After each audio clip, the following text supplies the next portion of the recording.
Item ಯಾವುದೇ ಇರಲಿ try ಮಾಡಿ ಆಚಿ ಚಿಕನ್ ಮಸಾಲಾ. ಆಚಿ ಚಿಕನ್ ಮಸಾಲಾ.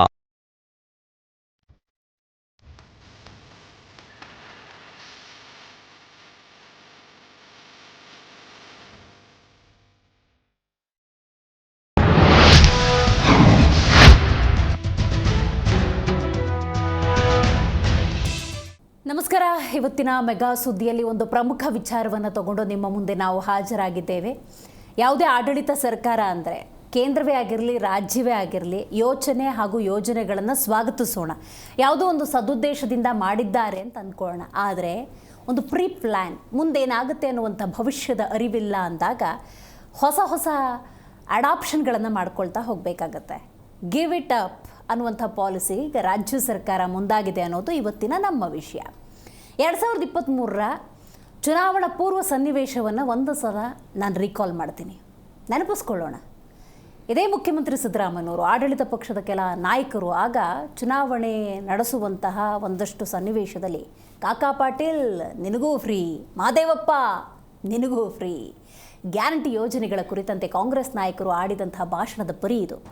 ಭವಿಷ್ಯದ ಬಗ್ಗೆ ಹಾಗಾದರೆ ಚಿಂತೆ ಇರಲಿಲ್ವ? ಹೇಗಾದರೂ ಮಾಡಿ ಆ ಕುರ್ಚಿಯನ್ನು ಏರಬೇಕು ಅನ್ನುವಂತಹ ಯೋಚನೆಯಲ್ಲಿ ಕೆಲವೊಮ್ಮೆ ಆರ್ಥಿಕ ಸಮನ್ವಯತೆಯನ್ನು ಕಾಯ್ದುಕೊಳ್ಳಿಲ್ಲ ಅಂದರೆ ಅಗೇನ್ ಗಿವ್ ಇಟ್ ಅಪ್ ಪಾಲಿಸಿಯ ಮೊರೆ ಹೋಗಬೇಕಾಗತ್ತೆ. ಅದು ರಾಜ್ಯ ಆದರೂ ಅಷ್ಟೇ, ಕೇಂದ್ರ ಆದರೂ ಅಷ್ಟೇ. ಕೇಂದ್ರದ ವಿಚಾರ ಯಾಕೆ ನಾನು ಪ್ರಸ್ತಾಪ ಮಾಡ್ತಾ ಇದ್ದೀನಿ ಅಂದರೆ ಇದೇ ಕೇಂದ್ರ ಸರ್ಕಾರ ಇದೇ ಪಾಲಿಸಿಯನ್ನು ಹಿಂದೊಮ್ಮೆ ಪ್ರಯೋಗ ಮಾಡಿತ್ತು. ಹಾಗಾಗಿ ಗ್ಯಾರಂಟಿ ಯೋಜನೆಗಳಿಗೆ ಕರ್ನಾಟಕ ಮಾಡ್ತಿರುವಂಥ ಖರ್ಚು ಅದು ಎಷ್ಟರ ಮಟ್ಟಿಗೆ ಬರ್ಡನ್ ಆಗ್ತಾ ಇದೆ, ಜನಸಾಮಾನ್ಯರ ಮೇಲೆ ಇದು ಎಷ್ಟು ಹೊಡೆತವನ್ನು ಕೊಡ್ತಾ ಇದೆ, ಈಗ ರಾಜ್ಯ ಸರ್ಕಾರ ಗಿವ್ ಇಟ್ ಅಪ್ ಪಾಲಿಸಿಗೆ ಯಾಕೆ ಹೋಗ್ತಾ ಇದೆ, ಇದೆಲ್ಲದರ ಬಗ್ಗೆ ಡೀಟೇಲ್ ಆಗಿ ಇವತ್ತು ಚರ್ಚೆ ಮಾಡ್ತಾ ಹೋಗೋಣ. ನಾನು ದಿವ್ಯಶ್ರೀ.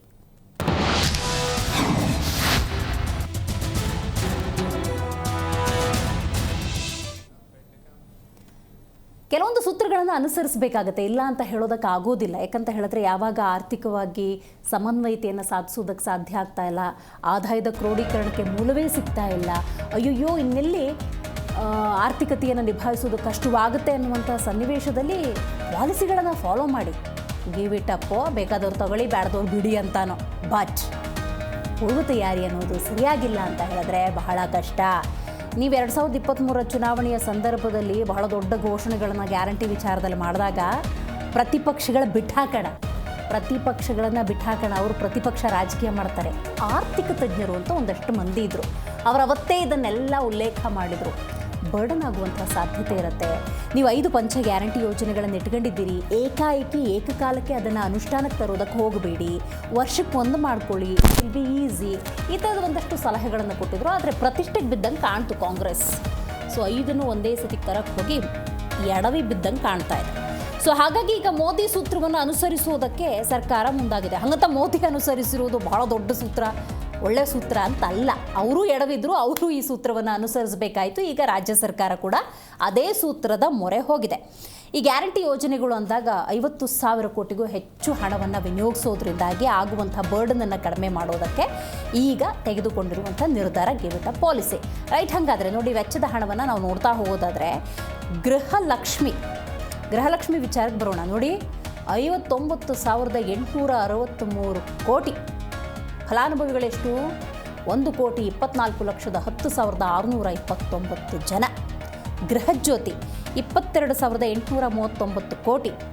ಅಂದರೆ ಇದರಲ್ಲಿ ಫಲಾನುಭವಿಗಳು 1,65,65,66 ಮಂದಿ. ಇಲ್ಲೊಂದು ನಾನು ಹೇಳಲೇಬೇಕು, ಗೃಹಜ್ಯೋತಿಯಲ್ಲಿ ಮತ್ತು ಗೃಹಲಕ್ಷ್ಮಿಯಲ್ಲಿ ಏನೇನು ವ್ಯತ್ಯಾಸಗಳಾಗಿದ್ದಾವೆ ಅಂತ ಆಮೇಲೆ ನಾನು ಡೀಟೇಲಾಗಿ ಬರ್ತೀನಿ. ಅನ್ನಭಾಗ್ಯ ಹೇಳಬೇಡ, 17,495.72 ಕೋಟಿ.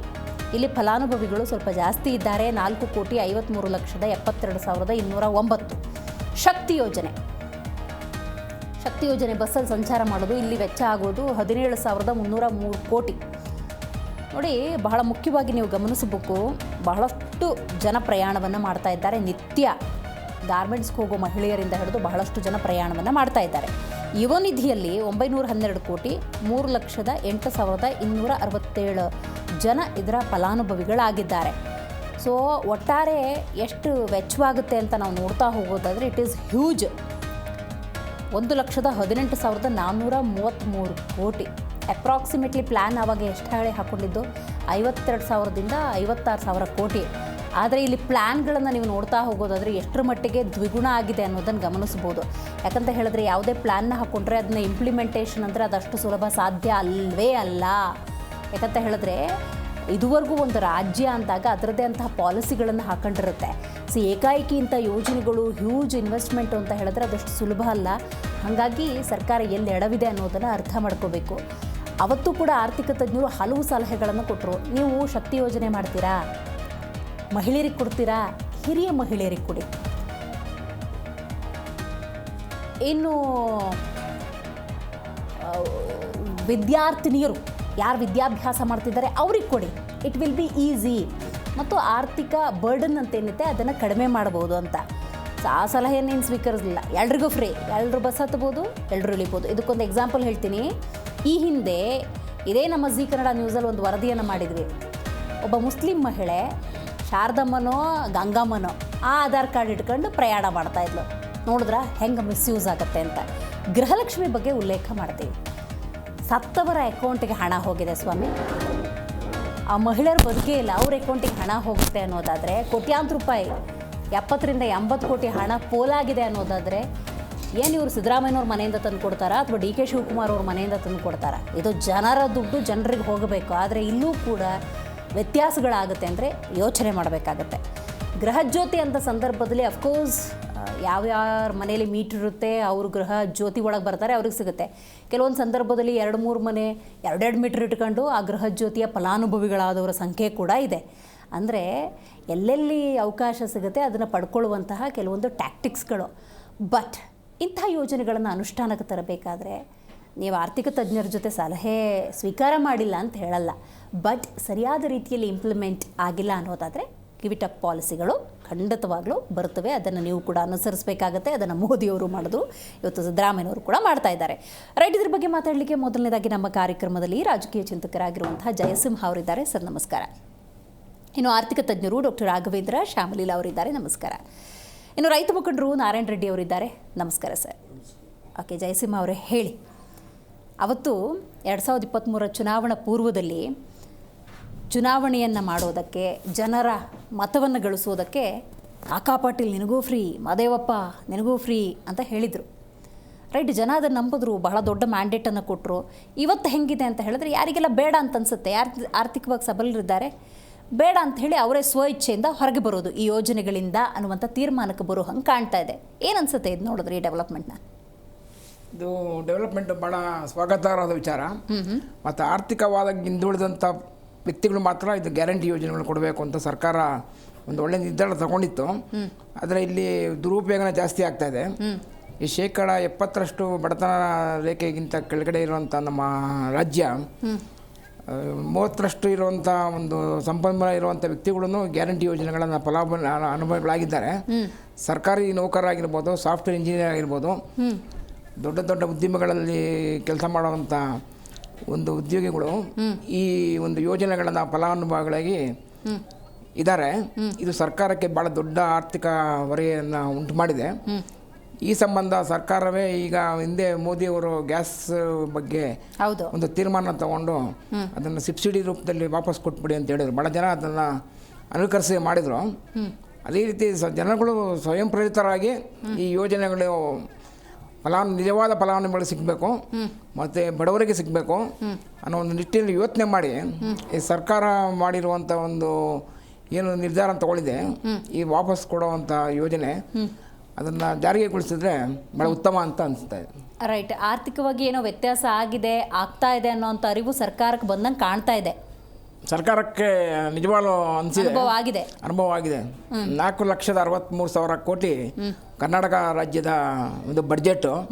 ಇಲ್ಲಿ 5 ಗ್ಯಾರಂಟಿಗಳು ಇದೆ. ಸಾರಿಗೆ ವ್ಯವಸ್ಥೆಯಲ್ಲಿ ಭಾಳ ಫ್ರೀ ಕೊಟ್ಟಿದ್ದಾರೆ. ಈ ಬಸ್ಗಳನ್ನ ನಿರ್ವಹಣೆ ಮಾಡೋದು ಅಷ್ಟೊಂದು ಸುಲಭ ಅಲ್ಲ.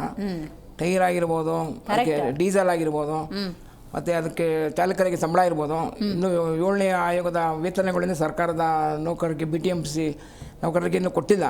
ಇವೆಲ್ಲ ಆರ್ಥಿಕ ಹೊಡೆತಗಳು ಈಗ ಸರ್ಕಾರಕ್ಕೆ ಭಾಳ ಬಿಸಿ ಮುಟ್ಟಿದೆ. ಸರ್ಕಾರಿ ನೌಕರರು ಇತ್ತೀಚೆಗೆ ಪ್ರತಿಭಟನೆ ಮಾಡಿರೋದು ಈ ಸರ್ಕಾರಕ್ಕೆ ಒಂದು ದೊಡ್ಡ ತಲೆನೋವಾಗಿ ವರ್ಷಕ್ಕೆ ಬಿಸಿ ತಾಗಿದೆ. ರೈಟ್ ಮಾತಾಡ್ತೀನಿ. ನಾರಾಯಣ ರೆಡ್ಡಿ ಅವರೇ, ನೀವು ಹೇಳಬೇಕು, ಜಯಸಿಂಹ ಅವರಾಗಲೇ ಮಾತಾಡ್ತಿರ್ಬೇಕಾದ್ರೆ ಆರ್ಥಿಕವಾಗಿ ಹಿಂದುಳಿದವರಿಗೆ ಏನಾದರೂ ಉಪಯೋಗ ಆಗಲಿ ಅನ್ನುವಂಥ ಸದುದ್ದೇಶದಿಂದ ಗ್ಯಾರಂಟಿ ಯೋಜನೆಗಳನ್ನು ತಂದರು ಅನ್ನುವಂಥ ವಿಚಾರ ಪ್ರಸ್ತಾಪ ಮಾಡಿದ್ರು. ಈ ಕರ್ನಾಟಕದಲ್ಲಿ ಕಾಂಗ್ರೆಸ್ ಗೌರ್ಮೆಂಟ್ ಬಂದ ಮೇಲೆ, ಯಾಕೆ ಕಾಂಗ್ರೆಸ್ ಗೌರ್ಮೆಂಟ್ ಬಂದ ಮೇಲೆ ಅಂತ ಹೇಳ್ತಾ ಇದ್ದೀನಿ ಅಂದರೆ, ಗ್ಯಾರಂಟಿಗಳನ್ನು ತಂದಿದ್ದರಿಂದಾಗಿ ಬಹುತೇಕ ಎಲ್ಲರೂ ಆರ್ಥಿಕವಾಗಿ ಹಿಂದುಳಿದವರೇ ಆಗಿದ್ದಾರೆ. ಯಾಕೆಂದರೆ ಉಳಿದಿದ್ದೆಲ್ಲ ಬೆಲೆ ಏರಿಕೆ ಆಗಿರೋದ್ರಿಂದಾಗಿ ಜೀವನ ನಡೆಸೋದೇ ಕಷ್ಟ ಆಗಿಬಿಟ್ಟಿದೆ. ಹಾಗಾಗಿ ಏನು ಹೇಳ್ತೀರಿ ಸರ್ ಈ ಒಂದು ಪಾಲಿಸಿ ಬಗ್ಗೆ? ಒಂದು ಕಡೆ ಗ್ಯಾರಂಟಿ ಯೋಜನೆಗಳು ಅಂತೇಳಿ ಕೊಡೋದು, ಈ ಕೈಯಲ್ಲಿ ಕೊಡೋದು, ಈ ಕೈಯಲ್ಲಿ ಕಿತ್ಕೊಳ್ಳೋದು. ಈಗ ಡ್ರಿಂಕ್ಸ್ ಇರ್ಬೋದು, ಬೇರೆ ಪ್ರತಿದಿನ ಉಪಯೋಗಿಸೋಂಥ ಸಾರ್ವಜನಿಕರು ವಸ್ತುಗಳ ಮೇಲೆ ಟ್ಯಾಕ್ಸ್ ಅಂತೆ ಮತ್ತು ಇನ್ನೊಂದು ಮಗದೊಂದು ಎಲ್ಲ ಬೆಲೆಗಳು ಜಾಸ್ತಿ ಆಗಿದ್ದಾವೆ. ಎಲ್ಲ ಬೆಲೆಗಳು ಜಾಸ್ತಿ ಆಗಿ ಇದೇನೋ ಕೊಟ್ಟಂಗೆ ಕೊಟ್ಟು ಅಂತ ಕಿತ್ಕೊಳ್ಳೋ ಒಂಥರ ಪರಿಸ್ಥಿತಿ ಆಗೋಗಿದೆ. ಇವತ್ತು ಹಳ್ಳಿಗಳಲ್ಲಿರ್ತಕ್ಕಂಥವರು ಇವ್ರು ಕೊಟ್ಟಿರೋ ಗ್ಯಾರಂಟಿ ಯೋಜನೆಗಳಿಗೆ ವ್ಯವಸಾಯ ಮಾಡೋಕ್ಕೆ ತೋಟದಲ್ಲಿ ಕೆಲಸಗಾರ ಸಿಗ್ತಾ ಇಲ್ಲ. ಏನೋ ಅಲ್ಪ ಸ್ವಲ್ಪ ಕಾಸು ಕೊಡ್ತಾರೆ. ಇದು ಒಂದು ಕಡೆ ಇವ್ರು ಕೊಟ್ಟಿದ್ದು ಒಂದು ಖುಷಿ ಆದರೆ ರೈತರಿಗೆ, ರೈತರ ತೋಟದಲ್ಲಿ ಕೆಲಸ ಮಾಡೋಕ್ಕೆ ಲೇಬರ್ ಸಿಗ್ತಾ ಇಲ್ಲ. ಅಕ್ಕಿ ಬರ್ತದೆ, ದುಡ್ಡು ಬರ್ತದೆ 2,000, ಎಲ್ಲಿಗಾರು ಹೋಗ್ಬೇಕಾದ್ರೆ ಬಸ್ಸಲ್ಲಿ ಹೋಗ್ಬೋದು, ಏನು ಖರ್ಚೇ ಇರಲ್ಲ ಅವ್ರಿಗೆ. ಅದಕ್ಕೇನು ಮಾಡಿದ್ದಾರೆ, ಆರಾಮಾಗಿ ಮನೆಗಳಾಗ ತಿನ್ಕೊಂಡು ಯಾರು ಹೋಗ್ತಾರೆ ಹೋಗೋ ಕೆಲಸಕ್ಕೆ ಅನ್ನೋ ಒಂದು ಪರಿಸ್ಥಿತಿ ಆಗಿದೆ. ರೈತ ಬೆಳೆಯೋದನ್ನು ಕಷ್ಟ ಆಗೋಗಿದೆ. ಇವತ್ತು ಯಂತ್ರಗಳ ಮೊರೆ ಹೋಗ್ತಾ ಇದ್ದಾನೆ ರೈತ. ಯಾಕೆ ಯಂತ್ರಗಳ ಮೊರೆ ಹೋಗ್ತಾ ಇದ್ದಾನೆ ಅಂದರೆ, ಈ ಆಳುಗಳು ಲೇಬರ್ ಯಾವಾಗ ಕಡಿಮೆ ಆಯಿತು ಅವಾಗ ಯಂತ್ರಗಳು ಕಡೆ ಮುಖ ಮಾಡಿದ್ದಾನೆ. ಅದರಲ್ಲೂ ಯಂತ್ರಗಳು ಏನಾಗಿದೆ, ಸರ್ಕಾರದಿಂದ ಸಬ್ಸಿಡಿ ಅಂತ ಹೇಳ್ತಾರೆ.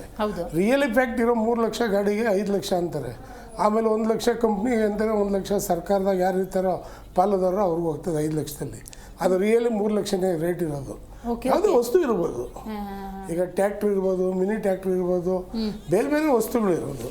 ನಾವು ಮೊದಲಿಂದ ಅದನ್ನೇ ಕೇಳ್ತಾ ಇದ್ದಿದ್ದು, ಸಂಪೂರ್ಣ ರೈತ ಉಪಯೋಗಿಸೋಂಥ ವಸ್ತುಗಳು ಏನಿದೆ ವ್ಯವಸಾಯಕ್ಕೆ, ಅದು ಸಂಪೂರ್ಣ ನೀವು ಟ್ಯಾಕ್ಸ್ ಫ್ರೀ ಮಾಡ್ರಿ, GST ಫ್ರೀ ಮಾಡ್ರಿ ಅಂತ ನಾವು ಮೊದಲಿಂದ ಗಲಾಟೆ ಮಾಡ್ತಾ ಇರೋದು. ಯಾಕೆ ಅಂದರೆ ಇಲ್ಲಿ ಸಾಮಾನು ತಗೊಬೇಕು, GSTನೂ ಕಟ್ಟಬೇಕು, ಅಲ್ಲಿ ಹೊಲದಲ್ಲಿ ಹೋಗಿ ರಾಗಿ ಬೆಳಿಬೇಕು. ಅತಿವೃಷ್ಟಿ ಅನಾವೃಷ್ಟಿ ಆಯಿತು ಅಂದರೆ ಬೆಳೆನೂ ಹೋಯ್ತು, ರೈತನ ಸಾಲನೂ ಮಾಡ್ಕೊಂಡಿರ್ತಾನೆ.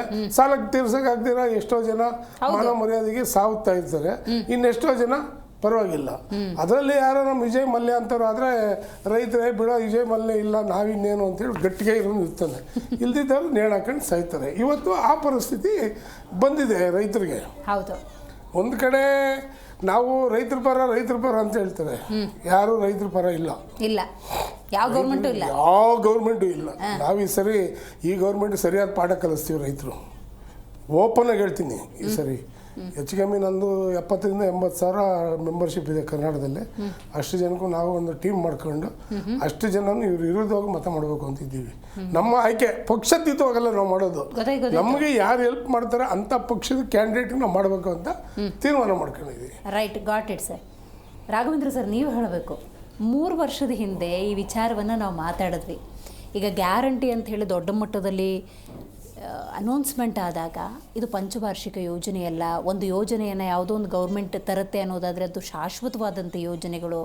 5 ವರ್ಷಕ್ಕೆ ಅಂತ ಪ್ಲ್ಯಾನ್ ಮಾಡ್ಕೊಂಬಿಟ್ರೆ ಇವ್ರು ಬಂದರು ಹೋದರು ಕೊಟ್ಟರು ಹೋದರು ಅಂತ ಆಗಬಾರ್ದು, ಆರ್ಥಿಕ ಅಸಮತೋಲನ ಆಗ್ಬೋದು ಅಂತ ನಾವು ಚರ್ಚೆ ಮಾಡಿದ್ವಿ. ಆದರೂ ಕೂಡ ಅವತ್ತು ಬಹಳ ವಿಜೃಂಭಣೆಯಿಂದ ಅನೌನ್ಸ್ಮೆಂಟ್ ಎಲ್ಲ ಮಾಡಿ ಅನೌನ್ಸು ಮಾಡಿದ್ರು, ಅದನ್ನ ಇಂಪ್ಲಿಮೆಂಟು ಮಾಡಿದ್ರು. ಇವತ್ತು ಯಾರಿಗೆಲ್ಲ ಬೇಡ, ಯಾರು ಆರ್ಥಿಕವಾಗಿ ಸಬಲರಿದ್ದೀರಿ ಅವರು ವಾಪಸ್ ಕೊಡಿ ಅಂದರೆ ಏನು ಮೀನಿಂಗ್ ಹೋಗ್ತಾ ಇದೆ? ಒಂದಷ್ಟು ವಿಚಾರಗಳು. ಮೊದಲನೇದಾಗಿ ಕೇಂದ್ರ ಸರ್ಕಾರ ಮಾಡಿದಂತಹ ಹಾಕಿಕೊಟ್ಟಂತಹ ಪಂಕ್ತಿಯಲ್ಲಿ ಇವರು ಮುಂದುವರಿತಿದ್ದಾರೆ ಅನ್ನುವಂಥ ಒಂದು ಮಾತು. ಕಡೆ ಪಕ್ಷ ಈ ವಿಷಯದಲ್ಲಾದರೂ ಕೇಂದ್ರ ಸರ್ಕಾರವನ್ನು ಅನುಸರಿಸ್ತಿದ್ದಾರೆ ಅಂತ ಏನಾದರೂ ಖುಷಿ ಪಡಬೇಕಾ? ಗ್ಯಾಸ್ ಸಿಲಿಂಡರ್ಗಳಿಗೆ ಸಬ್ಸಿಡಿ ಕೊಟ್ಟಿದ್ದು ಮೋದಿ ಸರ್ಕಾರ ಅಲ್ಲ. ಅನೂಚಾನವಾಗಿ ಸಿಲಿಂಡರ್ಗೆ ಸಬ್ಸಿಡೈಸ್ಡ್ ರೇಟ್ಸಲ್ಲಿ ಕೊಡುವಂಥ ಒಂದು ವ್ಯವಸ್ಥೆ ನಮ್ಮಲ್ಲಿತ್ತು. ಯಾರಿಗೆ ಆರ್ಥಿಕ ಶಕ್ತಿ ಇದೆ, ಜೇಬಲ್ಲಿ ಹಣ ಇದೆ, ಕೊಡುವಂಥ ಮನಸ್ಸಿದೆ, ಸ್ವಾಭಿಮಾನದ ಬದುಕನ್ನು ಕಟ್ಕೊಳ್ಳುವಂಥ ಆಸಕ್ತಿ ಇದೆ, ಅವರುಗಳು ನೀವು ಆ ಸಬ್ಸಿಡಿಯನ್ನು ಬಿಟ್ಟುಕೊಟ್ರೆ ಬಹುಶಃ ದೇಶದ ಅಭಿವೃದ್ಧಿಗೆ ಪೂರಕವಾದಂಥ ಕಾರ್ಯಕ್ರಮಗಳಿಗೆ ಆ ಹಣವನ್ನು ವಿನಿಯೋಗ ಮಾಡಬಹುದು ಅನ್ನುವಂಥ ಒಂದು ಕರೆ ಕೊಟ್ಟಾಗ ಬಹುತೇಕರು ಆ ಕರೆಯನ್ನು ನಂಬಿದ್ರು. ಒಂದು ಕರೆ ಕೊಟ್ಟಾಗ ನಂಬಲಿಕ್ಕೆ ಒಂದು ಯೋಗ್ಯತೆ ಅಂತಲೂ ಇರಬೇಕಾಗುತ್ತೆ, ಒಂದು ಟ್ರ್ಯಾಕ್ ರೆಕಾರ್ಡ್ ಅಂತಲೂ ಇರಬೇಕಾಗತ್ತೆ. ಹಾಗಾಗಿ ಬಹುಶಃ ಅವತ್ತು ಭರವಸೆ ಇಟ್ಟರು ಕೊಟ್ಟರು. ಇವತ್ತು ಯಾರು ಸಬ್ಸಿಡೈಸ್ಡ್ ಸಿಲಿಂಡರ್ ಬಗ್ಗೆ ಮಾತಾಡೋದೇ ಇಲ್ಲ. ಬಹುಶಃ ನಾವೆಲ್ಲ ಒಪ್ಕೊಂಡು ಅದನ್ನು ಮುಂದುವರಿಸ್ಕೊಂಡು ಹೋಗ್ತಾ ಇದ್ದೀವಿ. ಮುಖ್ಯವಾಗಿ ಇಲ್ಲಿ ಒಂದು ಯೋಜನೆ ಅಂತ ಹೇಳಿ ತೊಗೊಂಡು ಬಂದಾಗ ನನಗೊಂದು ವಿರೋಧಾಭಾಸ ಕಾಣುತ್ತೆ. ತರ್ಜುಮೆಯಲ್ಲಿ ಎಂಥ ಲೀಲಾಜಾಲವಾಗಿ ಆಟ ಆಡಿದ್ದಾರೆ ಅಂದರೆ ಇಂಗ್ಲೀಷ್ನಲ್ಲಿ ಗ್ಯಾರಂಟಿ ಅಂತ ಕರೀತಾರೆ, ಕನ್ನಡದಲ್ಲಿ ಭರವಸೆ ಅಂತಾರೆ. ಕನ್ನಡದಲ್ಲಿ ಗ್ಯಾರಂಟಿಗೆ ಭರವಸೆ ಅನ್ನಲ್ಲ, ಖಾತ್ರಿ ಅಂತಾರೆ. ಮುಗೀತಲ್ಲ. ಖಾತ್ರಿ ಕೊಡೋದಕ್ಕೆ ನೀವು ತುಂಬ ದೂರದರ್ಶಿತ್ವ ಇಟ್ಕೋಬೇಕು. ನೀವು ಮಾಡ್ತಕ್ಕಂಥ ಯೋಜನೆಗಳೇನಿದ್ದಾವೆ ಅವು ನಿರಂತರತೆಯನ್ನು ಕಾಪಾಡ್ಕೊಳ್ಳೋ ಥರ ಇರಬೇಕು, ಸಾತತ್ಯವನ್ನು ಕಾಪಾಡ್ಕೊಳ್ಳೋ ಥರ ಇರಬೇಕು, ಬಹಳ ಮುಖ್ಯವಾಗಿ ಸುಸ್ಥಿರತೆಯನ್ನು ಕಾಪಾಡ್ಕೊಳ್ಳೋ ಥರ ಇರಬೇಕು. ಅಂದರೆ ಕನ್ಸಿಸ್ಟೆನ್ಸಿ ಇರಬೇಕು, ಕಂಟಿನ್ಯೂಟಿ ಇರಬೇಕು, ಸಸ್ಟೈನಬಿಲಿಟಿ ಇರಬೇಕು. ಇದರ ಜೊತೆಗೆ ಇದರಿಂದ ರಾಜ್ಯದ ಅಭಿವೃದ್ಧಿಗೆ ಯಾವುದೇ ರೀತಿಯಾದಂಥ ಮಾರಕವಾದ ಪರಿಣಾಮ ಆಗಬಾರ್ದು. ಇವತ್ತು ನಮ್ಮ ಬಜೆಟ್ 4 ಲಕ್ಷ ಕೋಟಿ ಇದೆ, 1.25 ಲಕ್ಷ ಕೋಟಿ ನಾವು ಇದಕ್ಕೆ ವ್ಯಯಿಸ್ತಾ ಇದ್ದೀವಿ ಅಂತ ಹೇಳಿದ್ರೆ ಇದು ಕನ್ಸಂಪ್ಷನ್ ಎಕ್ಸ್ಪೆಂಡಿಚರು. ಇಂಡೈರೆಕ್ಟ್ಲಿ ಇದು ಒಂದು ಮಟ್ಟಕ್ಕೆ ವಾಪಸ್ ಮತ್ತೆ ಆ ಸಿಸ್ಟಮ್ಗೆ ಬರುತ್ತೆ ಅನ್ನೋದು ದಿಟವಾದರೂ ಕೂಡ ಯಾವುದೇ ಒಂದು ಸರ್ಕಾರ ವ್ಯವಸ್ಥೆ ಸಬಲವಾಗಬೇಕು ಅಂತ ಹೇಳಿದ್ರೆ ಕ್ಯಾಪಿಟಲ್ ಎಕ್ಸ್ಪೆಂಡಿಚರ್ನ ಹೆಚ್ಚು ಮಾಡ್ಕೋಬೇಕು. ಅಂದರೆ ಯಾವ ಒಂದು ಬಂಡವಾಳ ಹೂಡೋದ್ರಿಂದ ನಿಮಗೆ ಆದಾಯದ ಮೂಲ ಅಂತ ಲಭಿಸುತ್ತೆ, ಭವಿಷ್ಯದಲ್ಲಿ ಅದು ಆದಾಯವನ್ನು ಹುಟ್ಟು ಹಾಕುತ್ತೆ ನಿಮಗೆ, ಆ ಥರದ ಎಕ್ಸ್ಪೆಂಡಿಚರನ್ನು ಮಾಡಬೇಕು. ಅಫ್ಕೋರ್ಸ್ ನಮ್ಮದು ವೆಲ್ಫೇರನ್ನು ಮಾಡ್ಕೋಬೇಕಾಗಿರುವಂಥ ಸಂವಿಧಾನಬದ್ಧವಾಗಿ ಒಂದು ರಾಷ್ಟ್ರ, ರಾಜ್ಯ ನಮ್ಮದು, ಕಲ್ಯಾಣದ ಒಂದು ತತ್ವದಲ್ಲಿ ನಂಬಿಕೆ ಇಟ್ಟಿರ್ತಕ್ಕಂಥ ರಾಜ್ಯ. ಆದರೆ ಇವೆರಡನ್ನ ಸರಿತೂಗಿಸ್ಕೊಂಡು ಹೋಗ್ಬೇಕಲ್ವೇ? ಯಾಕೆಂದರೆ ಸರ್ಕಾರಕ್ಕೆ ಬಹಳ ದೊಡ್ಡ ಸಂಪನ್ಮೂಲದ ಮೂಲಗಳು ಅಂತ ಹೇಳಿ ಇಲ್ಲ. ಕರೆಕ್ಟ್. ಅನ್ಫಾರ್ಚುನೇಟ್ಲಿ ಅತಿ ದೊಡ್ಡ ಸಂಪನ್ಮೂಲ ಇವತ್ತು ಎಣ್ಣೆ, ಅನ್ಫಾರ್ಚುನೇಟ್ಲಿ ಮದ್ಯ. ಸೊ ಈ ಮದ್ಯ, ಈ ಸಂಪನ್ಮೂಲಗಳ ಕೊರತೆ ಹಿನ್ನೆಲೆಯಲ್ಲೇ ಒಂದು ಕಡೆ ನೀವು ಯಾರು ಆ ಸಾಲಿನಲ್ಲಿ ಅಂತಿಮ ಹಂತದಲ್ಲಿ ಇರ್ತಾರೆ, ಯಾರು ಇಲ್ಲದವರಿದ್ದಾರೆ, ಅಶಕ್ತರಿದ್ದಾರೆ, ಅವರಿಗೆ ನಿಸ್ಸಂಶಯವಾಗಿ ಸರ್ಕಾರ ಕಾಳಜಿ ಮಾಡಲೇಬೇಕು. ಅದರಲ್ಲಿ ಎರಡನೇ ಮಾತು ಇಲ್ವೇ ಇಲ್ಲ. ಯಾವ ರೀತಿ ಮಾಡಬೇಕು ಅಂತ ಹೇಳಿದ್ರೆ ಅವರು ಸಬಲರಾಗೋ ಥರ ಮಾಡಬೇಕು. ಹೌದು. ಇದಕ್ಕೆ ಆಧಾರ ಪಟ್ಕೊಂಡು ಬದುಕೋ ಥರ ಮಾಡೋದಲ್ಲ ವ್ಯವಸ್ಥೆ, ಇದನ್ನೇ ನಂಬ್ಕೊಂಡು ಬದುಕೋ ಥರ ಮಾಡೋದಲ್ಲ ವ್ಯವಸ್ಥೆ. ಸೊ ಮೊದಲನೇದು ಪಾರಿಭಾಷಿಕ ಪದಗಳಲ್ಲಿ ಆಟ ಆಡಿದ್ದಾರೆ, ಯಾಮಾರಿಸಿದ್ದಾರೆ. ಅವರು ಯಾಮಾರಿಲ್ಲ. ಆಮೇಲೆ ತಾವು ಹೇಳ್ತಿದ್ರಿ ಬಿಸಿ ತಟ್ತಿದೆ ಅಂತ. 2.5 ವರ್ಷದ ನಂತರ ತಟ್ಟೋದು ಬಿಸಿ ಅಲ್ಲ, ಮಸಿ. ಆರಂಭಿಕ ಹಂತದಲ್ಲೇ ಇದು ಬಿಸಿ ತಾಕ್ತು. ಯಾಕೆಂದ್ರೆ ಮತ್ತೆ ಕೆಳಗ್ ಬಿದ್ರು ಮೀಸೆ ಮಣ್ಣಾಗ್ಲಿಲ್ಲ ಅನ್ನೋ ರೀತಿ. ಮೀಸೆ ಮಣ್ಣಾಗ್ಲಿಲ್ಲ, ನಂಗೆ ಮೀಸೆನೇ ಇಲ್ಲ ಅನ್ಕೊಂಡ್ರೆ ಏನ್ ಮಾಡ್ಲಿಕ್ಕೆ, ಮಣ್ಣಾಗ್ಲಿಕ್ಕೆ. ಬಹಳ ಮುಖ್ಯವಾಗಿ ಒಂದು ಯೋಜನೆಯನ್ನು ನೀವು ರೂಪಿಸಿ ಅನುಷ್ಠಾನಕ್ಕೆ ತರ್ತೀವಿ ಅಂತ ಹೊರಟಾಗ ನಿಮ್ಮ ಆಶಯಗಳಲ್ಲಿ ಶುದ್ಧತೆ ಇರಬೇಕು. ಅಫ್ಕೋರ್ಸ್ ಪ್ರತಿಯೊಂದು ಪಕ್ಷನೂ ಇದನ್ನು ಮಾಡುತ್ತೆ, ಚುನಾವಣೆಯಲ್ಲಿ ಗೆಲ್ಲಬೇಕು, ಯಾಕೆಂದ್ರೆ ಅಧಿಕಾರ ಹಿಡಿದ್ರೆ ತಾನೇ ನೀವು ಆಡಳಿತ ಮಾಡ್ಲಿಕ್ಕಾಗೋದು, ತಪ್ಪಿಲ್ಲ. ಆದರೆ ದೂರದರ್ಶಿತ್ವ ಇದೆಯಾ ಇದರಲ್ಲಿ? ಇದರ ಆಗು ಹೋಗುಗಳೇನು, ಇದರ ಸಾಧಕ ಬಾಧಕಗಳೇನು, ಏನೆಲ್ಲ ಅಪಚಾರಗಳಾಗ್ಬೋದು ಇದರಿಂದ ಅನ್ನೋದ್ರ ಬಗ್ಗೆ ಒಂದು ಪೈಲಟ್ ಸ್ಟಡಿ ಅಂತ ಮಾಡಿ, ಒಂದು ನಿರ್ದಿಷ್ಟ ಪ್ರದೇಶದಲ್ಲಿ ಇದನ್ನು ಅನುಷ್ಠಾನ ಮಾಡಿ, ಪುಟ್ಟ ಯೋಜನೆ ತರ. ಅಲ್ಲ ಮಾಡದೇನೆ ಇಷ್ಟೆಲ್ಲ ಮಾಡಿದ್ರು ಅಂತನಾ? ಅಲ್ಲ, ಮಾಡಿದಿದ್ರೆ ಬಹುಶಃ ಇಷ್ಟೊಂದು ಅವಾಂತರಕ್ಕೆ ಕಾರಣ ಆಗ್ತಿರ್ಲಿಲ್ಲ ಅಂತ. ಅಲ್ಲಿಗೆ ಬರ್ತೀನಿ ಸರ್, ಮಾಹಿತಿ ಪಡ್ಕೊಳ್ತೀನಿ. ಇದೀಗ ನಮ್ಮ ಕಾರ್ಯಕ್ರಮದಲ್ಲಿ ರಾಜಕೀಯ ವಿಶ್ಲೇಷಕರಾಗಿರುವಂತಹ ಅರವಿಂದ್ ಅವರಿದ್ದಾರೆ. ನಮಸ್ಕಾರ. ನಮಸ್ಕಾರ. ರೈಟ್, ಈ ಗ್ಯಾರಂಟಿ ಯೋಜನೆಗಳು ಎಲ್ಲಿಂದ ಬಂತು ಅಂತ ನಾವು ಮೂಲವನ್ನು ಹುಡುಕ್ತಾ ಹೋಗೋದಾದರೆ ನಾವು AAP ಹತ್ರ ಹೋಗಬೇಕಾಗುತ್ತೆ. ಅವರು ಅದು well planned, well designed and ಜನ ಅದನ್ನು ಪ್ರೋತ್ಸಾಹಿಸಿದ್ರು, ಅವರು ಸಕ್ಸಸ್ಫುಲ್ ಆದರು. ಆ ಯಶಸ್ಸನ್ನು ಕರ್ನಾಟಕದಲ್ಲಿ ಇಂಪ್ಲಿಮೆಂಟ್ ಮಾಡೋದಕ್ಕೆ ಹೋಗಿ ಎಲ್ಲಿ ಕಾಂಗ್ರೆಸ್ ಎಡವಿತು ಅನ್ನುವಂಥ ಕ್ಲಾರಿಟಿಯನ್ನು ಕೊಡಿ. Very rightly and aptly, because I was one of the few members who really ಇದಕ್ಕೆ ರೂಪರೇಷೆ ಕೊಟ್ಟಿರೋದು. ಆಮ್ ಆದ್ಮಿ ಪಾರ್ಟಿಯವರು ತರ್ತಾ ಇರೋವಾಗಲಿ ಇಲ್ಲ ಬೇರೆ ಹಲವಾರು ಚರ್ಚೆಗಳಲ್ಲಿ ಒಂದು ನೇರ ಪಾಲ್ಗೊಳ್ಗೆ I had participated in that ಅಂತ.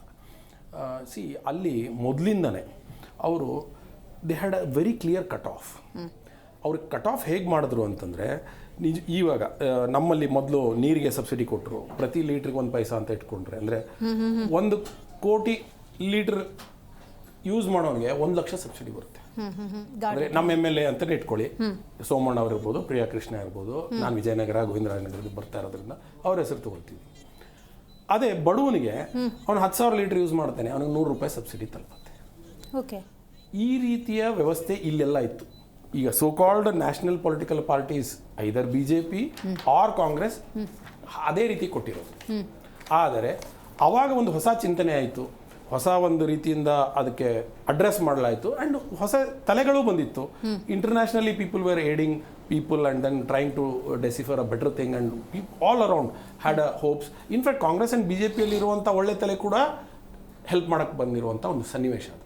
ಅದು ಒಂದು ಸ್ವತಂತ್ರ ಹೋರಾಟದ ರೂಪದಲ್ಲಿ ಬಂದಿತ್ತು. ಈಗ ಅದೇನಾಯಿತು ಅದ್ರ ಬಗ್ಗೆ ನಾನು ಮಾತಾಡೋಕ್ಕೆ ಇಷ್ಟ ಇಲ್ಲ. But at that time I was part of that. We were very clear and the best of the management ಗುರೂಸ್ throughout the world help us. ಅವಾಗ ಅಲ್ಲಿ ಕಟ್ ಆಫ್ ಏನಿಟ್ಟಿದ್ರು ಅದು ತುಂಬ ನಿಯಮಿತವಾಗಿತ್ತು. 2,000 ಲೀಟ್ರ್ ಉಪಯೋಗಿಸುವಂಥ ಮನೆ ಅಂದರೆ ಎಂಥದ್ದು? 2,000 ಲೀಟ್ರ್ ಆಗಿ 20,000 ಲೀಟ್ರ್ ಅಂತ ಆಯ್ತು. 20,000 1 ಲೀಟ್ರ್ ಆಗ್ಬಿಟ್ರು you have to pay entirely. ಅವಾಗೇನಾಯ್ತು, ವಾಟರ್ ಕನ್ಸರ್ವೇಷನ್ ಆಗ್ತಾ ಇತ್ತು. ಅಂದ್ರೆ ನಾನು ವಾಟರ್ದು ಒಂದು ಎಕ್ಸಾಂಪಲ್ ಹೇಳ್ತಾ ಇದ್ದೀನಿ. And I am coming to the economics. And ಅದೊಂಥರ ಜಾಗೃತಿನೂ, ಈಗ ಎಷ್ಟು ನೀರನ್ನ ಬಳಸಬೇಕು ಅನ್ನೋದ್ರ ಬಗ್ಗೆ ಪ್ರತಿಯೊಬ್ಬ ಮನುಷ್ಯ ಕೂಡ ಅವನು ಜಾಗೃತಿ ಒಳಗೆ ಬಳಸ್ತಿದ್ದ ಅನ್ನೋ ಬಳಸ್ತಿದ್ದೆ. ಯಾಕಂದ್ರೆ ಅದು ಎಕ್ಸೀಡ್ ಆಗೋಗ್ಬಿಟ್ರೆ ಮತ್ತೆ 20,000 litres is a very minimal thing. ಅಂದ್ರೆ ತುಂಬಾ ಅಂದ್ರೆ ಈಗ ನಮ್ಮಂತ ಒಂದು ಫ್ಯಾಮಿಲಿ 4 ಜನ ಇದ್ರು ಕೂಡ ನಾವು 20,000 ಲೀಟರ್ಸ್ಗಿಂತ ಜಾಸ್ತಿ ಉಪಯೋಗಿಸ್ತಾ ಇದ್ದೀವಿ ಕರ್ನಾಟಕದಲ್ಲಿ. ಇದು ನಾವು ನೆನ್ಪಿಟ್ಕೋಬೇಕು. ಅಂದ್ರೆ ವಾಟ್ ವಾಸ್ ದ ಎವರೇಜ್ ಅದಕ್ಕಿಂತ ಲೈಟಾಗಿ ಬಿಲೋ ತೊಗೊಂಡು ಬಂದ್ಬಿಟ್ಟು ಕಟ್ ಆಫ್ ಮಾಡಿಬಿಟ್ಟಿದ್ರು.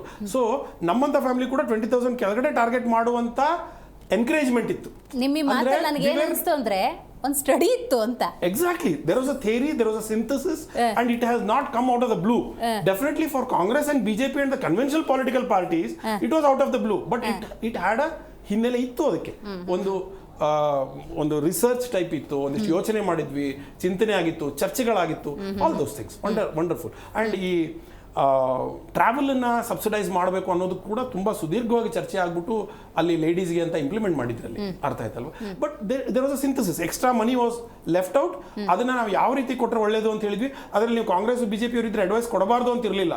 ಕಾಂಪಿಟೇಷನ್ ಇಟ್ಟಿದ್ವಿ, who will give the best solution, please come out ಅಂತ. And travel was found out. So ನಾನು ಹೇಳ್ತಿರೋದು ಆ ಒಂದು ಸನ್ನಿವೇಶ ನೀವು ಕೇಳಿದ್ರಲ್ಲ. So I am a bit more excited because I was part of that at that time. Now of course I am not, I am a neutral one, very clear. So ಇಲ್ಲಿ ಆ ರೀತಿ ಮಾಡಲಿಲ್ಲ. ಆದರೆ ಸಿದ್ದರಾಮಯ್ಯ ಅವರು ಮಾಡಿರೋದ್ರಲ್ಲಿ ಇನ್ನೊಂದು ಒಳ್ಳೆತನ ಇದೆ, ಅದನ್ನು ಕೂಡ ನಾವು ಇದನ್ನು ಈ ಸಂದರ್ಭದಲ್ಲಿ ಹೇಳಬೇಕು. ಅವರು ಯಾವುದೇ ಕ್ಯಾಸ್ಟು ಕಮ್ಯುನಿಟಿ ವರ್ಗೀಕರಣ ಮಾಡಲಿಲ್ಲ. ಇದನ್ನು ಅರ್ಥ ಮಾಡ್ಕೋಬೇಕು. Of course there is a debacle in it. Of course there is a debacle in it, but then there is a positive thing also. ಈಗ ಅವರು ಅಹಿಂದ ಅಂತ ಅವ್ರಿಗೆ ಅನಿಸ್ತೀವಿ, ನಾನೇ ಅಣಗಿಸಿದ್ದೀನಿ, ಒಪ್ಕೊಳ್ತೀನಿ. ಅಹಿಂದ ಅವ್ರಿಗೆ ಮಾತ್ರ ಯೋಚನೆ ಯಾಕೆ ಬರಲ್ಲ ಅಂತ ಹೇಳಿದ್ರೆ, ಸರ್ಕಾರದ ಯೋಜನೆಗೆ ದೆಹಲಿಯಲ್ಲಿ ಹಂಗೇನಾರು ಮಾಡಿದ್ರೆ, ಜಾತಿವಾರ ಮಾಡಿದ್ರೆ ಇಲ್ಲ. ಬಟ್ ಅಲ್ಲಿ ಕೂಡ ಒಂದು ಸೆಗ್ಮೆಂಟೇಷನ್ ಇತ್ತು. ಈಗ ಅಲ್ಲಿ ಸೆಗ್ಮೆಂಟೇಷನ್ ಇತ್ತು, ಅವ್ರ ಹತ್ರ ಅಷ್ಟು ಬಜೆಟ್ ಇತ್ತು, ಅಷ್ಟನ್ನ ನಾವು ಉಳಿಸ್ತೀವಿ ಅಂತ ಟಾರ್ಗೆಟ್ ಇಟ್ಕೊಂಡ್ಬಿಟ್ಟು ಮಾಡಿದ್ರು. So that is one thing. So ಅಲ್ಲಿ ಕೂಡ ಒಂದಿಷ್ಟು ಶೋಧನೆ ಅಲ್ಲ, ನಾವಂದ್ರೆ ಇಲ್ದಿರೋ ವಿಚಾರ ತುರುಗ್ದಂಗೆ ಆಗಬಾರದು ಅನ್ನೋ ಕಾರಣಕ್ಕೆ ಎಬೋ ಪಾವರ್ಟಿಲೇನೋ ಬಿಲೋ ಪಾವರ್ಟಿಲೇನೋ ಅನ್ನೋ ಒಂದು ಅದೊಂದು ಸರ್ಕಾರದ ಯೋಚನೆ, ಚಿಂತನೆ. ಇಲ್ಲಿ ಜಾತಿ ಅನ್ನೋದು ನಾವು ಹೊರದಾಗಿ ಹೇಳ್ದಂಗೆ ಆಗ್ಬಿಡುತ್ತೆ. ಇಲ್ಲ, ನಾನು ಯಾವತ್ತೂ ಅದರ ನಿಮಗೆ you have observed me, I have never got incline towards that. But even then ಈಗ ಅವರು ಆಹಾರ ಯೋಜನೆ ಆಗಲಿ, ಇಲ್ಲದಿದ್ರೆ ನಮ್ಮ ಇಂದಿರಾ ಕ್ಯಾಂಟೀನ್ ಆಗಲಿ, ಈಗ ನನ್ನಂತೂ ಇಂದಿರಾ ಕ್ಯಾಂಟೀನ್ ಹೋಗಬಾರ್ದು ಅಂತ ಏನಾದರೂ ಹೇಳಿದಾರ? ಬಿಲೋ ಪಾವರ್ಟಿ ಅವರೇ ಹೋಗಬೇಕು ಅಂತ ಹೇಳಿದಾರ? ಅಂದ್ರೆ ನೀವು ಮೊದಲಿಂದ ಒಂದು ಗಮನಿಸ್ಕೊಂಡು ಬನ್ನಿ. That they implemented in this, telling that any person, any lady can go there without a bus ticket. Even though she is a gazetted officer, she might be a secretary also. ಅಂದ್ರೆ ಅದು ಬೇಕಿತ್ತು. Context ನಂಗೆ ಅರ್ಥ ಆಯ್ತು. ಅಂದ್ರೆ I am talking about the experimental part of it. But now will come to the Karnataka point. Because see, ನಾವು ಬೈತಾ ಇರುವಾಗ, ತಳುತ್ತಾ ಇರುವಾಗ ಒಂದಿಷ್ಟು ಅಪ್ರಿಷಿಯೇಟ್ ಮಾಡೋ ಪಾಯಿಂಟನ್ನು ನಾವು ಮರ್ತು ಬಿಟ್ರೆ ಎಲ್ಲೋ ಒಂದು ಕಡೆ ನನ್ನ ನ್ಯೂಟ್ರಾಲಿಟಿ ಹೊರಟೋಗ್ಬಿಡುತ್ತೆ. I am not pro Congress, I have never batted for Siddaramaiah or any of those people, but I have always question people in par. So ಇವಾಗ ಅವ್ರು ಇರೋದ್ರಿಂದ ಅವ್ರು ಕ್ವಶನ್ ಮಾಡೋದು ನನ್ನ ಪ್ರಥಮ ಆದ್ಯತೆ, ಅದನ್ನು ಮಾಡೇ ಮಾಡ್ತೀವಿ. ಆದರೆ ಅದರಲ್ಲಿ ಕೆಲವುದು ನಾವು ಹೇಳಬೇಕಾಗತ್ತೆ. ಅಹಿಂದ ಇಲ್ಲ ಹಿಂದುಳಿದ ಜನಾಂಗ ಇಲ್ಲ ಮೈನಾರಿಟೀಸು ಅಂತ ಯಾರು ನಾವು ತಳ್ಳುತ್ತಾ ಇದೀವೋ, ನಾವೆಲ್ಲ ತಗಲಿದೀವಿ, ಅವ್ರಿಗೆಲ್ಲ ಬೈದಿದ್ದೀವಿ, ಅದರಲ್ಲಿ ಎರಡನೇ ಮಾತಿಲ್ಲ. ಇವತ್ತಿಗೂ ನಾನು ಅದನ್ನು ಪ್ರಕಾರವಾಗಿ ನಿಖರವಾಗಿ ಹೇಳ್ತೀನಿ. ಆದರೆ ಅವರು ಕೂಡ ಅವರು ಪಾರ್ಶಾಲಿಟಿ ಮಾಡಲಿಲ್ಲ. He did not hold them up at one stage. And rural ಸೆಕ್ಟರ್ಗೆ ಸುಮಾರು ಜನರಿಗೆ ಹೆಲ್ಪ್ ಆಗೋಂಗೆ ಕೊಟ್ಟಿದ್ದಾರೆ. ಅವಾಗ ಏನಾಗಿದೆ, ಶೋಷಣೆ ಅನ್ನೋದು ಹೊರಟೋಗುವಂಥ ಸಾಧ್ಯತೆ ಇತ್ತು. ಅಂಡ್ ಡೆಫಿನೆಟ್ಲಿ ನೋಡಿ ಸರ್, ಈಗ ಎಕನಾಮಿಕಲಿ ತಜ್ಞರವರು ಹೇಳಿದ್ದಾರೆ, ಇನ್ಫ್ರಾಸ್ಟ್ರಕ್ಚರ್ಲಿ when we expend there is a incentive that we give to the economy and it falls back. But at the same time ಈಗ ನಾವು ಕೊಟ್ಟಿರೋ ದುಡ್ಡು ಕೂಡ it is not only social welfare, ಅದು ಕೂಡ ಎಕನಾಮಿಕಲಿ ವಾಪಸ್ ಬರುತ್ತೆ ಅನ್ನೋ ಒಂದು ಪ್ರಮುಖವಾದ ಮುಖ್ಯ. ಪ್ಲಸ್ ಈಗ ತಾತ್ಪರ್ಯ, ಇವತ್ತಿನ ಸನ್ನಿವೇಶ, ಇದೆಲ್ಲ ಬ್ಯಾಕ್ಗ್ರೌಂಡ್ ಆಯಿತು, ಅಲ್ಲಿದು ಇಲ್ಲಿದು ಎಕ್ಸಾಂಪಲ್ಸ್ ಆಯಿತು. ಬಟ್ ಇವತ್ತಿನ ಬ್ಯಾಕ್ಗ್ರೌಂಡ್ನಲ್ಲಿ definitely if they rethink there is nothing wrong with it if there is a huge pressure on the exchequer. Number one. Number two, lack of cooperation from other sectors were also there. ಬೇರೆ ಕಡೆಯಿಂದನೂ ಇವರಿಗೆ ಆ ರೀತಿಯ income source ಜಾಸ್ತಿ ಆಗಲಿಲ್ಲ, central ಸಪೋರ್ಟಲ್ಲಿ ಒಂದು ಸ್ವಲ್ಪ ಕ್ಷೀಣ ಆಗಿದೆ ಅಂತ ನಾವು ಹೇಳ್ಬೋದು. ಇಂಥದ್ದು ಪ್ಲಸ್ ಇವರೊಂದಿಷ್ಟು ಅಡೆತಡೆ ಕೆಲಸ. ಈಗ ರೋಜ್ಗಾರ್ ಗ್ಯಾರಂಟಿ ಸ್ಕೀಮ್ನಲ್ಲಿ ಇಲ್ಲ ನಮ್ಮದೇ ಒಂದು ಓಪನ್ ಮಾಡ್ತೀವಿ ಅವ್ರದ್ದು ಬೇಡ ಅಂತ ಇನ್ನೂ ಹೊರ್ಕೊಳಕ್ಕೆ ಹೊರಡ್ತಾ ಇದ್ದಾರೆ ಹೊರತು they are not trying to find a way out which is not in ಅಂದರೆ ಪ್ರೂಡೆಂಟ್ ಅಲ್ಲ ಇದು ತುಂಬಾ ಅಪ್ರಿಷಿಯೇಟ್ ಮಾಡುವಂಥ ಸಿಚುವೇಶನ್ಸ್ ಅಲ್ಲ. ಇಷ್ಟು ದಿವಸ ಮಾಡ್ಕೊಂಡ್ ಬಂದಿರೋದ್ರಲ್ಲಿ ಅರ್ಥ ಇದೆ. 2.5 ವರ್ಷ ತೊಗೊಂಡು ಬಂದಿದ್ದಾರೆ ಅಂದರೆ definitely there is a thought they have managed it well. But definitely ಸರ್ಕಾರ ಕೂಡ ಗಮನಿಸ್ತಾ ಇದೆ ಮ್ಯಾನೇಜ್ ಹೆಂಗ್ ಮಾಡಿದ್ರು ಅನ್ನೋದು ಬಹಳ ಇಂಪಾರ್ಟೆಂಟ್. ನಾವು ಡೀಟೇಲ್ ಆಗಿ ಮಾತಾಡ್ತಾ ಹೋಗೋಣ. ಜಯಸಿಂಹ ಸರ್, ಈ ಒಂದು ಏನು ಗಿವ್ ಇಟ್ ಅಪ್, ಯಾರು ಸಬಲರಿದ್ದೀರಿ, ಯಾರು ಉಳ್ಳವರಿದ್ದೀರಿ, ಯಾರಿಗೆ ಬೇಡ ಅಂತ ಅನ್ಸುತ್ತೆ ಅವ್ರು ಅದನ್ನ ಗಿವ್ ಅಪ್ ಮಾಡಬಹುದು ಅನ್ನುವಂತಹ ಯೋಚನೆಯನ್ನು ಜನ ಹೆಂಗೆ ತಗೋತಾರೆ ಅಂತ ಅನ್ಸುತ್ತೆ? ಜನ ಈಗ ಅಡ್ಜಸ್ಟ್ ಆಗ್ಬಿಟ್ಟಿದ್ದಾರೆ. ಸರ್ಕಾರ ಯಾವುದೇ ರೀತಿ ನಮ್ಗೆ ಕೊಟ್ಟರು ಫ್ರೀಯಾಗಿ ಕೊಡ್ತಾರೆ ಅನ್ನೋದು ಜನಕ್ಕೆ ಬಂದ್ಬಿಟ್ಟಿದೆ. 4,10,000 ಕೋಟಿ ಬಡ್ಜೆಟಲ್ಲಿ ಇವರು ಮಾಡಿರೋದಂಥದ್ದು ಅನ್ನಭಾಗ್ಯ ಭಾಳ ದೊಡ್ಡ ಒಂದು ಒಳ್ಳೆ ಕಾರ್ಯಕ್ರಮ. ಯಾರು ಹಸಿದ ಸಾಯಬಾರ್ದು ಅನ್ನೋದು ಸಿದ್ದರಾಮಯ್ಯನವರ ಉದ್ದೇಶ. ಮತ್ತು ಇದು ಗೃಹಜ್ಯೋತಿ ಯೋಜನೆ ಭಾಳ ದೊಡ್ಡ ತಪ್ಪಾಗಿದೆ. ಯಾಕೆಂದರೆ ವಿದ್ಯುತ್ತನ್ನು ಉತ್ಪಾದಿಸಬೇಕಾದ್ರೆ ನಮ್ಮಲ್ಲಿ ಸೋರ್ಸಸ್ ಇಲ್ಲ. ಅದನ್ನು ವಿದ್ಯುತ್ತನ್ನು ಖರೀದಿ ಮಾಡಿದರೆ ಜನಕ್ಕೆ ಕೊಡಬೇಕಾಗೋದು, ಅದನ್ನೇ ಫ್ರೀಯಾಗಿ ಕೊಟ್ಟಿರೋದು. ಮತ್ತು BMTC ಮತ್ತು KSRTCಲಿ ಉಚಿತ ಪ್ರಯಾಣಗಳನ್ನು ಕೊಟ್ಟಿರೋದನ್ನು BMTC ಆರ್ಥಿಕತೆಯಿಂದ ತತ್ತರಿಸೋಗಿದೆ. ಮತ್ತು ಯುವನಿಧಿ ಮತ್ತು ಯುವಕರಿಗೆ ಪ್ರೋತ್ಸಾಹ ನೀಡೋ ದೃಷ್ಟಿಯಿಂದ ಇವಾಗೆಲ್ಲ ಸಣ್ಣ ವಯಸ್ಸಲ್ಲಿಗೆ ಉದ್ಯೋಗಗಳ ಸೃಷ್ಟಿ ಮಾಡುವಂಥ ಒಂದು ಒಳ್ಳೆಯ ಅವಕಾಶ ಇದೆ. ಅವ್ರಿಗೂ ಹುಬ್ಳಿ ಧಾರವಾಡದಲ್ಲಿ ಸರ್ ಇವತ್ತು ದೊಡ್ಡ ಹೋರಾಟ ಆಗಿದೆ. ದೊಡ್ಡ ಹೋರಾಟ ಅಂತ ಅವ್ರಿಗೆಲ್ಲ ದುಡ್ಡು ಕೊಡ್ತಾ ಹೋದ್ರೆ 75,000 ಹುದ್ದೆಗಳು ಖಾಲಿ ಇದ್ದಾವೆ, ಇಮಿಡಿಯೇಟ್ ರಿಕ್ರೂಟ್ ಮಾಡ್ಕೊಳ್ಳಿ ಅಂತ ಕೇಳಿದ್ರೆ ಇವ್ರು ಮಾಡ್ಕೋತಿಲ್ಲ. ಯಾಕೆ? ಅದನ್ನೇ ಅವ್ರಿಗೆ ಉದ್ಯೋಗ ಕೊಟ್ಟು ಅದನ್ನೇ ಸಂಬಳ ರೀತಿಯಿಂದ ಕೊಡ್ಬೋದು. ಇದು ಸರ್ಕಾರಕ್ಕೆ ದೊಡ್ಡ ಹೊರೆಯಾಗಿದೆ. ಮತ್ತು ರೈತಾಪಿ ಜನಕ್ಕೆ ಗ್ಯಾರಂಟಿ ಯೋಜನೆಗಳು ತಲುಪಿಸೋದು ಭಾಳ ದೊಡ್ಡ ಸಾಧನೆನೇ. ಅದು 70% ಇರುವಂಥ ನಮ್ಮ ದೇಶದಲ್ಲಿ ರೈತರ ಹಿತದೃಷ್ಟಿಗಳನ್ನು ಕಾಯೋದೇ ದೊಡ್ಡ ಒಂದು ಯೋಜನೆಗಳು ಸರ್ಕಾರದ ಆಗಬೇಕು. ಮತ್ತು ಇದು 1980ರಲ್ಲಿ ರಾಮಕೃಷ್ಣ ಹೆಗಡೆ ಅವರು ಮುಖ್ಯಮಂತ್ರಿ ಆದಾಗ 2 ರೂಪಾಯಿ ಅಕ್ಕಿ ಕೊಡುವಂಥ ಯೋಜನೆ. ಮತ್ತು ಪಕ್ಕದ ಆಂಧ್ರದಲ್ಲಿ MT ರಾಮರಾವ್ ಅವರು 2 ರೂಪಾಯಿ ಉಚಿತವಾಗಿ ಅಕ್ಕಿ ಕೊಡುವಂಥ ಯೋಜನೆಗಳನ್ನು ಜಾರಿಗೆ ತಂದರು. ಅದಾದಮೇಲೆ ಈ ಥರ ಒಂದು ಇಂಪ್ಲಿಮೆಂಟ್ ಯಾವುದೂ ಇಲ್ಲ. ಲಾಸ್ಟ್ ಟೈಮ್ ಚುನಾವಣೆ 3 ಪಕ್ಷಗಳಲ್ಲಿ BJP, JDS ಮತ್ತು ಕಾಂಗ್ರೆಸ್ಸಲ್ಲಿ ತೀವ್ರ ಪೈಪೋಟಿ ಇರೋದ್ರಿಂದ ಉಚಿತ ಭಾಗ್ಯಗಳು ಕೊಟ್ಟರೆ ಸರ್ಕಾರಕ್ಕೆ ಬರೋ ಸಾಧ್ಯತೆಗಳಿದೆ ಅನ್ನೋ ದೃಷ್ಟಿಯಿಂದ ಅದನ್ನು ಮಾಡಿದ್ರು. ಇದು ಯಾವುದೇ ಪಂಚವಾರ್ಷಿಕ ಯೋಜನೆಗಳ ರೀತಿಯಿಂದ ಮಾಡಿದ್ದಲ್ಲ. ಇದು ಏನು ತಾತ್ಕಾಲಿಕವಾಗಿ ಮಾಡಿದ್ರು, ಅದು ಮುಂದುವರ್ಸೋಕೆ ಆಗ್ತಾ ಇಲ್ಲ. ಅದಕ್ಕೆ ವಾಪಸ್ ಕೊಡಿ ಅಂತ ಹೇಳ್ತಾ ಇದ್ದಾರೆ. ಜನ ಅದು ಎಷ್ಟು ಮಟ್ಟಿಗೆ ಸ್ವೀಕರಿಸ್ತಾರೆ ಅನ್ನೋದನ್ನೇ ದೊಡ್ಡ ಪ್ರಶ್ನೆಯಾಗಿ ಸವಾಲಾಗಿದೆ ಈಗ.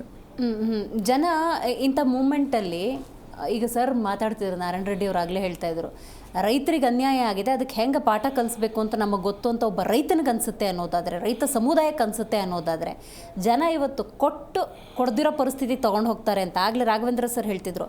ಸಬಲರನ್ನಾಗಿ ಮಾಡೋರನ್ನ ಕಾಯ್ಕೊಂಡು ಕೂತ್ಕೊಳ್ಳೋ ಪರಿಸ್ಥಿತಿಗೆ ತಂದಿದ್ದಾರೆ ಅನ್ನುವಂತಹ ಸ್ಥಿತಿ ಈ ಯೋಜನೆಗಳು ಗ್ಯಾರಂಟಿಗಳು ಅನ್ನೋದ್ರಿಂದಾಗಿ ಅವ್ರ ಯೋಚನೆ ಹೆಂಗಾಗುತ್ತೆ? ಇದಕ್ಕೆ ಪಾಠ ಕಲಿಸ್ಬೇಕು ಅನ್ನೋ ಭಾವನೆ ಏನಾದರೂ ಬರುತ್ತಾ? ಹಂಗೆ ಟ್ರಿಗರ್ ಆಗ್ತಾರ ಜನ ಸರ್ಕಾರದ ವಿರುದ್ಧ, ವ್ಯವಸ್ಥೆಯ ವಿರುದ್ಧ ಹೋರಾಟಗಳು ಮಾಡ್ಕೊಂಡು ಬಂದಿದ್ದು 1947 ಸರ್ಕಾರ ಸ್ವತಂತ್ರ ಬಂದಾಗಿಂದ. ಇದು 1972ರಲ್ಲಿ ತೀವ್ರ ಸ್ವರೂಪ ಪಡೀತು. ವಿದ್ಯಾರ್ಥಿ ಚಳುವಳಿಗಳು, ಜನನಾಯಕರಾದಂಥ ಮತ್ತು ಜಯಪ್ರಕಾಶ್ ನಾರಾಯಣ ಅವರ ನೇತೃತ್ವದಲ್ಲಿ ದೊಡ್ಡ ಹೋರಾಟ ನಡೀತು. ಅವಾಗ 82 ತನಕ ಸರ್ಕಾರದಲ್ಲಿ ರೈತ ಸಂಘ ಇರಲಿಲ್ಲ. ಇವರು ನಂಜುಂಡಸ್ವಾಮಿ ಅವರು ರೈತ ಸಂಘ ಕಟ್ಟಿದ ಮೇಲೆ ರೈತರ ಸಾಲ ವಸೂಲಿ ಮಾಡೋಕ್ಕೆ ಭಾಳ ಕ್ರೂರವಾದಂಥ ಪದ್ಧತಿ ದೇಶದಲ್ಲಿತ್ತು. ನಂಜುಂಡಸ್ವಾಮಿ, ರುದ್ರಪ್ಪ ಅಂತವರೆಲ್ಲ ರೈತ ಸಂಘಟನೆ ಕಟ್ಟಿದ ಮೇಲೆ ರೈತರಿಗೆ ದೊಡ್ಡ ಪ್ರಾಮುಖ್ಯತೆ ಸಿಕ್ತು. ಮತ್ತು ರೈತರ ತಂಟೆಗೆ ಸರ್ಕಾರ ಹೋದರೆ ಏನು ಹೆಚ್ಚಾಗುತ್ತೆ ಅಂತೇಳಿ ಒಂದು ಆಯಿತು. ಅದೇ ಗುಂಡೂರಾವ್ ಸರ್ಕಾರದಲ್ಲಿ ಗೆಜ್ಜೆಯಲ್ಲಿ ಗೋಳಿಬಾರ ಆಯಿತು, ನವಲಗುಂದ ನರಗುಂದದಲ್ಲಿ ಗೋಳಿಬಾರ ಆಯಿತು. ರೈತರ ವಿರುದ್ಧ ಕಟ್ಕೊಂಡ್ರೆ ಸರ್ಕಾರಕ್ಕೆ ಯಾವ ರೀತಿ ಬುಟ್ಟಿಸ್ಬೇಕು ಅನ್ನೋದನ್ನು ರೈತರ ನಾಯಕರಿಗೆ ಭಾಳ ಚೆನ್ನಾಗಿ ಗೊತ್ತಿದೆ. ಯಾವತ್ತು ಸರ್ಕಾರಗಳು ಯೋಜನೆಗಳು ಜನಪರವಾಗಿ ರೈತರ ಪರವಾಗಿರಬೇಕು ಅನ್ನೋದು ನನ್ನ ಆಸೆ. ಖಂಡಿತ ಸರ್. ಈಗ ಜನನ ಮರಣ ಪ್ರಮಾಣ ಪತ್ರ ತೊಗೋಬೇಕು ಅಂದರೆ ಮುಂಚೆ ಇದ್ದಿದ್ದ ಖರ್ಚೆಷ್ಟು ಇವಾಗ ಎಷ್ಟಿದೆ ಗೊತ್ತಿದೆ ನಿಮಗೆ. ಒಂದು TC ಹಾಕಬೇಕು ಅನ್ನೋದಾದರೆ ರೈತನಿಗಾಗುವಂಥ ಖರ್ಚು ಇವತ್ತು ಎಷ್ಟಾಗಿದೆ ಅನ್ನೋದು ಗೊತ್ತಿದೆ. ಇವತ್ತೊಂದು ಈಗ ಬೆಂಗಳೂರಲ್ಲಿ ಸರ್ ಮನೆ ಕೆಲವೊಂದು ಸತಿ ಚೇಂಜ್ ಮಾಡ್ತಿರ್ತಾರೆ. 500-600 ರೂಪಾಯಿಗೆ ಅಗ್ರಿಮೆಂಟ್ ಆಗೋಗ್ತಿತ್ತು. ಈಗ 1,500-2,000 ರೂಪಾಯಿ. ಏನೋ ತಲೆನೋವು ಅಂದರೆ ಅಥವಾ ಏನೋ ಹ್ಯಾಬಿಟೋ ಮತ್ತೇನೋ ಅಂತ ಹೇಳಿ ಮದ್ಯ ಕುಡಿತಾ ಇದ್ರು.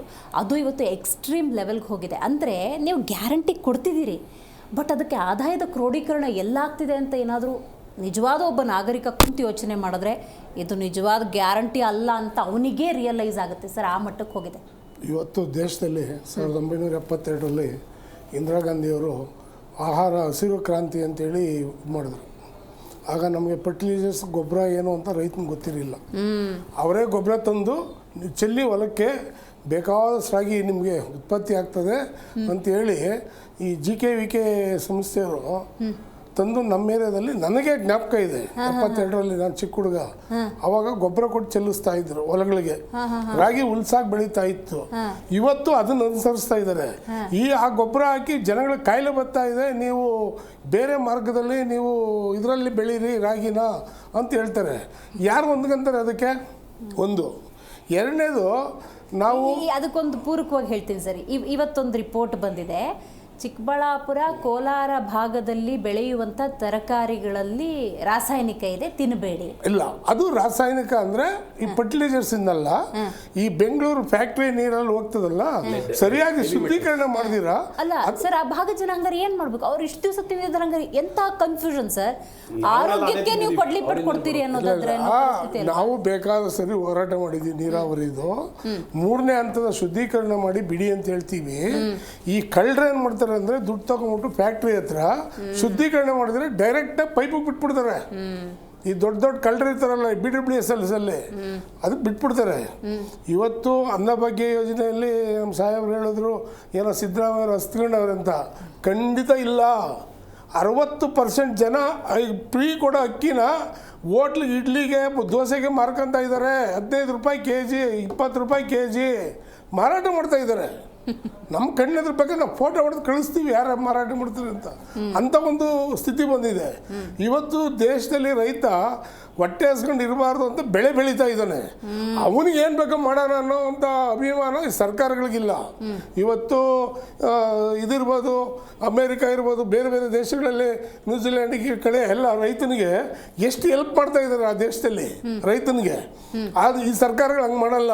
ಸರ್ಕಾರ ಮಾಡೋದು ಉದ್ಯೋಗ ಸೃಷ್ಟಿ ಮಾಡ್ತೀವಿ ಅನ್ನೋದು, ರೈತನ ಜಮೀನೆಲ್ಲ ಚೆನ್ನಾಗಿರ್ತದೆ ಲೆವೆಲ್ ಆಗಿ ಒಂದು ಜಮೀನ ಕಿತ್ಕೊಳ್ಳೋದು, ಅದನ್ನು ದೊಡ್ಡ ದೊಡ್ಡ ಇವ್ರಿಗೆ ಕಾರ್ಪೊರೇಟರ್ಗೆ ಇದಾಕಿ ಮಾರಾಟ ಮಾಡಿ ದುಡ್ಡು ಮಾಡೋದು ದಂಧೆ.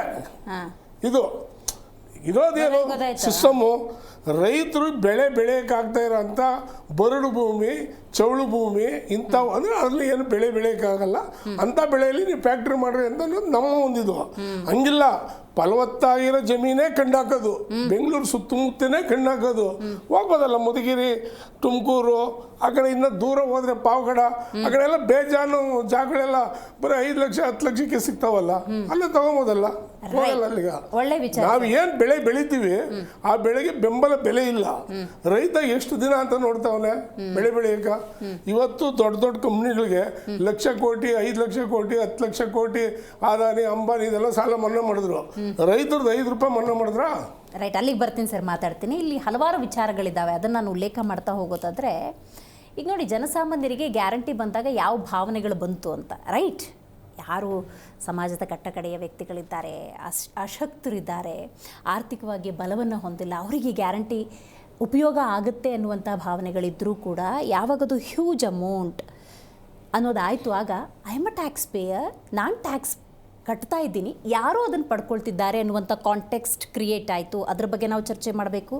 ಸೇಮ್ ಟೈಮ್ ದುಡಿದು ತಿನ್ನುವಂತಹ ಮನೋಭಾವ ಇತ್ತು. ಈ 2.5 ವರ್ಷಗಳ ಹಿಂದೆ ನಾನು ದುಡಿಬೇಕು, ನಾನು ಕೈ ಕೆಸರಾದರೆ ಬಾಯಿ ಮೊಸರು, ನಾನು ಶ್ರಮ ಹಾಕ್ತೀನಿ, ಬೆವರು ಸುರಿಸ್ತೀನಿ, ಬದುಕನ್ನು ಕಟ್ಕೊಳ್ತೀನಿ ಅನ್ನೋದಿತ್ತು. ಆದರೆ ಬರುತ್ತಲ್ಲ 2,000 ರೂಪಾಯಿ ಲೈಟ್ ಬಿಲ್ ಸರ್ಕಾರ ಕಟ್ಟುತ್ತಲ್ಲ, ಈ ಥರದ ಒಂದು ಕಾಂಟೆಕ್ಸ್ಟ್ ಆಯಿತು. ಇನ್ನು 3ನೇ ವಿಚಾರ ನಾನು ಪ್ರಸ್ತಾಪ ಮಾಡಲೇಬೇಕು. ಈ ಗ್ಯಾರಂಟಿ ಬಗ್ಗೆ ಸರ್ಕಾರ ಅವತ್ತು ಪ್ರಸ್ತಾಪ ಮಾಡಿದಾಗ, ಪಕ್ಷ ಕಾಂಗ್ರೆಸ್ ಅವತ್ತು ಚುನಾವಣೆಗೂ ಪೂರ್ವದಲ್ಲಿ ಪ್ರಸ್ತಾಪ ಮಾಡಿದಾಗ ಕರ್ನಾಟಕದ ಅಷ್ಟು ಆರ್ಥಿಕ ತಜ್ಞರು ಮಾತಾಡಿದ್ದಾರೆ. ಅಷ್ಟು ಆರ್ಥಿಕ ತಜ್ಞರು ಯೋಚನೆ ಮಾಡಿ ಇಂಪ್ಲಿಮೆಂಟ್ ಮಾಡಿ ಅಂತ ಹಲವಾರು ಸಲಹೆಗಳನ್ನು ಕೊಟ್ಟರು, ಸ್ವೀಕರಿಸಲಿಲ್ಲ ಸರ್ಕಾರ. ಒಂದು ಕಡೆ ಮುಖ್ಯಮಂತ್ರಿ ಗಾದಿಯ ಕುರಿತಂತೆ ಬಹಳಷ್ಟು ಚರ್ಚೆ ಆಗ್ತಾ ಇದೆ, ಇತ್ತ ಕಡೆ ಗ್ಯಾರಂಟಿ ಯೋಜನೆಗಳಲ್ಲಿ ಯಾರೆಲ್ಲ ಉಳ್ಳವರಿದ್ದೀರಿ, ಸಶಕ್ತರಿದ್ದೀರಿ, ನೋಡಿ ಏನಾದರೂ ಗಿವ್ ಅಪ್ ಅನ್ನುವಂಥ ನಿರ್ಧಾರಕ್ಕೆ ಬರ್ತೀರಾ ಅನ್ನುವಂಥ ಯೋಚನೆ ಸರ್ಕಾರದ ಫೌಂಡೇಶನ್ ಎಷ್ಟರ ಮಟ್ಟಿಗಿದೆ ಅನ್ನುವಂಥ ಪ್ರಶ್ನೆಯನ್ನು ಹುಟ್ಟು ಹಾಕ್ತಾ ಇದೆ. ಅರ್ಥ ಮಾಡ್ಕೋಬೇಕು ನಾವು. ರೈಟ್, ರಾಘವೇಂದ್ರ ಸರ್, ನೀವು ಹೇಳಿ, ಅವತ್ತು ಕಾಂಗ್ರೆಸ್ ಅದನ್ನು ಗ್ಯಾರಂಟಿಗಳನ್ನು ಉಲ್ಲೇಖ ಮಾಡಿದಾಗ ಕರ್ನಾಟಕದ ಅಷ್ಟು ಆರ್ಥಿಕ ತಜ್ಞರು ಪರಿಯಾಗಿ ಬಿಡಿಸಿ ಅರ್ಥ ಮಾಡಿಸಿದ್ದಾರೆ. ಸರ್ಕಾರದ ವತಿಯಿಂದ, ಪಕ್ಷದ ವತಿಯಿಂದ ಡಿಸ್ಕಷನ್ ಮಾಡಿಲ್ಲ ಅಂತ ನಾನು ಹೇಳಲಾರೆ, ಮಾಡಿರ್ತಾರೆ, but not up to the mark ಅಂತ ಹೇಳಿ. ಈಗ 5 ಯೋಜನೆಗಳಲ್ಲ, ವರ್ಷಕ್ಕೊಂದು ಇಟ್ಕೊಂಡಿದ್ರು. ಬ್ಯಾಲೆನ್ಸ್ ಮಾಡ್ಬೋದಿತ್ತು, ಆದಾಯದ ಕ್ರೋಢೀಕರಣಕ್ಕೆ ಪರ್ಯಾಯ ಮಾರ್ಗವು, ಹಿಂಗೇನೇನೋ ಐಡಿಯಾಸ್ ನೀವು ಕೊಟ್ರಿ. ಅವತ್ತು ನೀವು ಕೊಟ್ಟಂತಹ ಐಡಿಯಾಸ್ ಅದನ್ನು ಇಂಪ್ಲಿಮೆಂಟ್ ಆಗಿದ್ದರೆ ಆಗ್ತಿದ್ದಂಥ ಪ್ಲಸ್ ಎಲ್ಲಿ ಎಡವಿದ್ದಾರೆ, ಇವೆರಡರ ಬಗ್ಗೆ ತಿಳಿಸ್ಕೊಡಿ. ಕಲ್ಯಾಣಕ್ಕೆ ಆದ್ಯತೆ ಕೊಟ್ಕೊಂಡು ನಾವು ಯೋಜನೆಗಳನ್ನು ರೂಪಿಸಿದಾಗ ಅದು ಅರ್ಹರಿಗೆ ಮಾತ್ರ ತಲುಪುವಂತಹ ವ್ಯವಸ್ಥೆಯನ್ನು ಸೃಷ್ಟಿ ಮಾಡೋದು ಸರ್ಕಾರದ ಬದ್ಧತೆ ಆಗ್ತದೆ. ಕೇವಲ ತೆರಿಗೆದಾರರ ಹಣ ಅನ್ನೋ ಪರ್ಸ್ಪೆಕ್ಟಿವಿಂದ ಅಷ್ಟೇ ಅಲ್ಲ, ನನ್ನ ಹಣ ನಿಮ್ಮ ಹಣದಲ್ಲೂ ಕೊಡ್ತಿದ್ದಾರೆ, ಅದರಲ್ಲಿ ಒಂದಷ್ಟು ಪರೋಕ್ಷವಾಗಿ ನಮಗೆ ಬರ್ತಿದೆ ಅಂತಲೇ ಇಟ್ಕೊಳ್ಳೋಣ. ಒಂದು ಸರ್ಕಾರದಿಂದ ನೇತೃತ್ವ ಹೊತ್ತಂಥವರು ಇದು ಮುಂದಿನ ದಿನಗಳಲ್ಲಿ ಯಾವ ರೀತಿ ಪ್ರಭಾವ ಬೀರುತ್ತೆ, ಯಾವ ಕರ್ನಾಟಕವನ್ನು ಬಿಟ್ಟು ಹೋಗ್ತೇನೆ ನಾನು ಹೋಗುವಾಗ, ಈ ಪರಿಕಲ್ಪನೆ ಬೇಕು ನಮಗೆ. ಯಾಕೆಂದರೆ ನೋಡಿ, ನಾವಿರ್ತೀವಿ, ಇವತ್ತಿರ್ತೀವಿ, ನಾಳೆ ಇಲ್ಲ. ಸರ್ಕಾರ ಇವತ್ತಿರುತ್ತೆ, ನಾಳೆ ಇಲ್ಲ. ಆದರೆ ಈ ರಾಜ್ಯ, ಈ ದೇಶ ಇರುತ್ತೆ. ಆ ಕಳಕಳಿ ನಮಗೆ ಬೇಕು, ಕಾಳಜಿ ನಮಗೆ ಬೇಕು. ಶಕ್ತಿ ಯೋಜನೆದು ಬೇರೆ ಈಕ್ವೇಷನ್ ಅದು ಭಾಳ ಎಷ್ಟು ಚೆನ್ನಾಗಿದೆ, ಅದ್ಭುತವಾಗಿದೆ ಅಂತ ಹೇಳಿದ್ರೆ, ಶಕ್ತಿ ಯೋಜನೆ ಬರಲಿಕ್ಕೆ ಮುಂಚೆ ಆರ್ಥಿಕವಾದಂಥ ದುಸ್ಥಿತಿಯಲ್ಲಿತ್ತಂತೆ ಕಾರ್ಪೊರೇಷನ್ಗಳು, ಸಾರಿಗೆ ಸಂಸ್ಥೆಗಳು. ಶಕ್ತಿ ಯೋಜನೆ ಬಂದ ನಂತರ ಸಾಕಷ್ಟು ಹಣ ಬಂದಿದೆ ಅಲ್ಲಿಗೆ, ಹಾಗಾಗಿ ಹಳೆಯ ಸಾಲಗಳೆಲ್ಲ ತೀರಿವೆ. ಇದು ಈಕ್ವೇಷನ್ ಎಷ್ಟು ಚೆನ್ನಾಗಿದೆ ಅಂದರೆ ಅದಕ್ಕೊಂದು ರೂಪಕ ಹೇಳ್ಬಿಡ್ತೇನೆ ನಾನೊಂದು ಲಾಡ್ಜ್ ನಡೆಸ್ತಾ ಇದ್ದೀನಿ ಅಂತ ಉದಾಹರಣೆಗೆ ತಗೊಳ್ಳೋಣ. ಇವರು ಕಸ್ಟಮರ್ ಆಗಿ ಬಂದರು, ನನಗೆ ಅಡ್ವಾನ್ಸ್ 500 ರೂಪಾಯಿ ಕೊಟ್ಟರು. ತಾವು ಪ್ರತಿ ದಿವಸ ನನ್ನ ಲಾಡ್ಜಿಗೆ ಹೂವು ತಂದು ಕೊಡ್ತೀರಾ, ನಿಮಗೆ ನಾನು 500 ರೂಪಾಯಿ ಕೊಟ್ಬಿಟ್ಟೆ ಈ ತಿಂಗಳು ಬಾಕಿ. ನೀವು ಅದನ್ನು ತಗೊಂಡೋಗಿ ದಿನಸಿ ಅಂಗಡಿಯಲ್ಲಿ ಸಾಲ ಇತ್ತು ನಿಮ್ಮದು, 500 ರೂಪಾಯಿ ಕೊಟ್ರಿ. ಅವರು ಒಬ್ಬ ಪಿಗ್ಮಿ ಕಲೆಕ್ಟ್ರಿಗೆ 500 ರೂಪಾಯಿ ಕಟ್ಟಬೇಕಿತ್ತು, ಅವತ್ತಿಂದು ಕೊಟ್ಟರು. ಆ ಪಿಗ್ಮಿ ಕಲೆಕ್ಟ್ರು ನನ್ನ ಹತ್ರ 500 ರೂಪಾಯಿ ಸಾಲ ತೊಗೊಂಡಿದ್ದ, ಅವನು ವಾಪಸ್ ತೊಗೊಂಬಂದು ನನಗೆ ಕೊಟ್ಟ. ಈ ಕಸ್ಟಮರು ಲೇಟ್ ಆಯಿತು, ನಾನು ಹೋಗ್ತೀನಿ ಅಂದರು, ಅವನು 500 ರೂಪಾಯಿ ವಾಪಸ್ ಇಸ್ಕೊಂಡ್ರು. ಯಾರ್ಯಾರ್ದು ಸಾಲ ತೀರ್ತು ಹೇಳಿ? ಅಷ್ಟೇ. ಸರ್ಕಾರ ಸಹಾಯಧನದ ಹೆಸರಲ್ಲಿ ಉಚಿತ ಶಕ್ತಿ ಅಂತಂದು ಹೇಳಿ ಅದು ಅಗತ್ಯ ಇರೋರಿಗೆ, ಇಲ್ಲದೆ ಇರೋರಿಗೆ.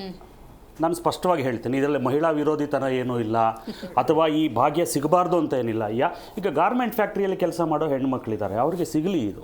ಯಾಕೆಂದರೆ 10,000 12,000ದಲ್ಲಿ ಜೀವನ ನಡೆಸೋವಂಥ ಒಂದು ಅನಿವಾರ್ಯತೆ ಇದೆ ಅವ್ರಿಗೆ ಸಿಗಲಿ.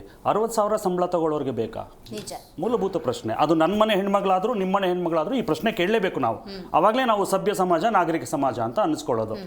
ಕಾಕಾ ಪಾಟೀಲ್ ನಿನ್ನ ಹೆಂಡ್ತಿಗೂ ಫ್ರೀ ನೋಡಿ. ಯಾವುದೇ ಒಂದು ಕಲ್ಯಾಣ ಕಾರ್ಯಕ್ರಮ ಉಚಿತ ಅಂತ ಹೇಳಿ ಆಗಿಬಿಟ್ರೆ ದುಷ್ಪರಿಣಾಮ ಖಚಿತ. ಯಾಕೆ ಅಂದರೆ free is never respected in the country, in the world, and nothing is free. ದಯಮಾಡಿ ತಿಳ್ಕೊಳ್ಳಿ. ತಾವೊಂದು ಪ್ರಶ್ನೆ ಕೇಳ್ತಿದ್ರಿ ಆಗಲೇ, ಈಗ ಇದನ್ನು ವಾಪಸ್ ತಗೊಳ್ಳಿ, ಗಿವ್ ಅಪ್ ಅಂತ ಹೇಳಿದ್ರೆ ಏನಿರ್ಬೋದು ಪ್ರತಿಕ್ರಿಯೆ ಅಂತಂದು. ಅಷ್ಟು ಸುಲಭವಾಗಿ ಒಂದು ವ್ಯವಸ್ಥೆಗೆ ರೂಢಿಯಾಗಿರೋರು ಒಪ್ಕೊಳ್ಳೋದಿಲ್ಲ ಮೇಡಮ್. ಬಹಳಷ್ಟು ಆಯಾಮಗಳನ್ನು ಯೋಚನೆ ಮಾಡ್ತಾರೆ, ಮಾನದಂಡಗಳು ಬೇರೆ ಇರುತ್ತೆ. ಯಾರೋ ಒಬ್ರು ಕೊಟ್ಟರು, ಅದಕ್ಕೆ ಒಪ್ಕೊಂಡ್ರು ಜನ ಅಂದರೆ ನೀವು ಕೊಟ್ಟ ತಕ್ಷಣ ಒಪ್ಕೊಳ್ತಾರೆ ಅನ್ನೋ ಗ್ಯಾರಂಟಿ ಇಲ್ಲ. ಯಾಕೆ ಅಂದರೆ ಈ ಗಿವ್ ಅಪ್ ಅಂದ ಕೂಡಲೇ ಅವರು ಶಟಪ್ ಅಂದರೆ ಏನು ಮಾಡ್ತೀರಾ, ಪ್ಯಾಕಪ್ ಅಂದರೆ ಏನು ಮಾಡ್ತೀರಾ ಅಷ್ಟು ಸುಲಭ ಇಲ್ಲ. ನನಗೆ ಇದು ಪಕ್ಷಾತೀತವಾಗಿ ಮಾತಾಡೋಣ, ನನಗೆ ಇವತ್ತಿನ ಪರಿಸ್ಥಿತಿ ಅಲ್ಲ. ಒಂದು ಸಣ್ಣ ವಿಷಯ, ಗಾರ್ಮೆಂಟ್ಸ್ ಮಹಿಳೆಯರೆಲ್ಲ ಗೌರ್ಮೆಂಟ್ ಡ್ಯೂಟಿಯಲ್ಲಿರೋರು ಲೇಡೀಸು ಬಸ್ಸಲ್ಲಿ ಹೋಗ್ತಾರೆ. ಅವ್ರು ಯಾವುದೇ ಚಾರ್ಜ್ ಕಟ್ಟಲ್ಲ. ಅವ್ರು ತಿಂಗಳಿಗೆ 1 ಲಕ್ಷ 1.25 ಲಕ್ಷ 80,000 90,000 ವಿಧಾನಸೌಧದಿಂದ 25 ಬಸ್ಗಳು ಬಿಡುತ್ತೆ ಎಲ್ಲ ಕಡೆ. ಅದ್ರಲ್ಲಿ ಟಿಕೆಟೇ ಇಲ್ಲ, ಯಾಕಂದ್ರೆ ಮ್ಯಾಕ್ಸಿಮಮ್ ಲೇಡೀಸ್ ಇರ್ತಾರೆ, 90% ಆಫ್ ದಮ್. ಒಂದಷ್ಟು ಪುರುಷರದ್ದು ಇಲ್ಲಿ ಒಂದು ಪ್ರಶ್ನೆ ಎತ್ತುತ್ತಾರೆ.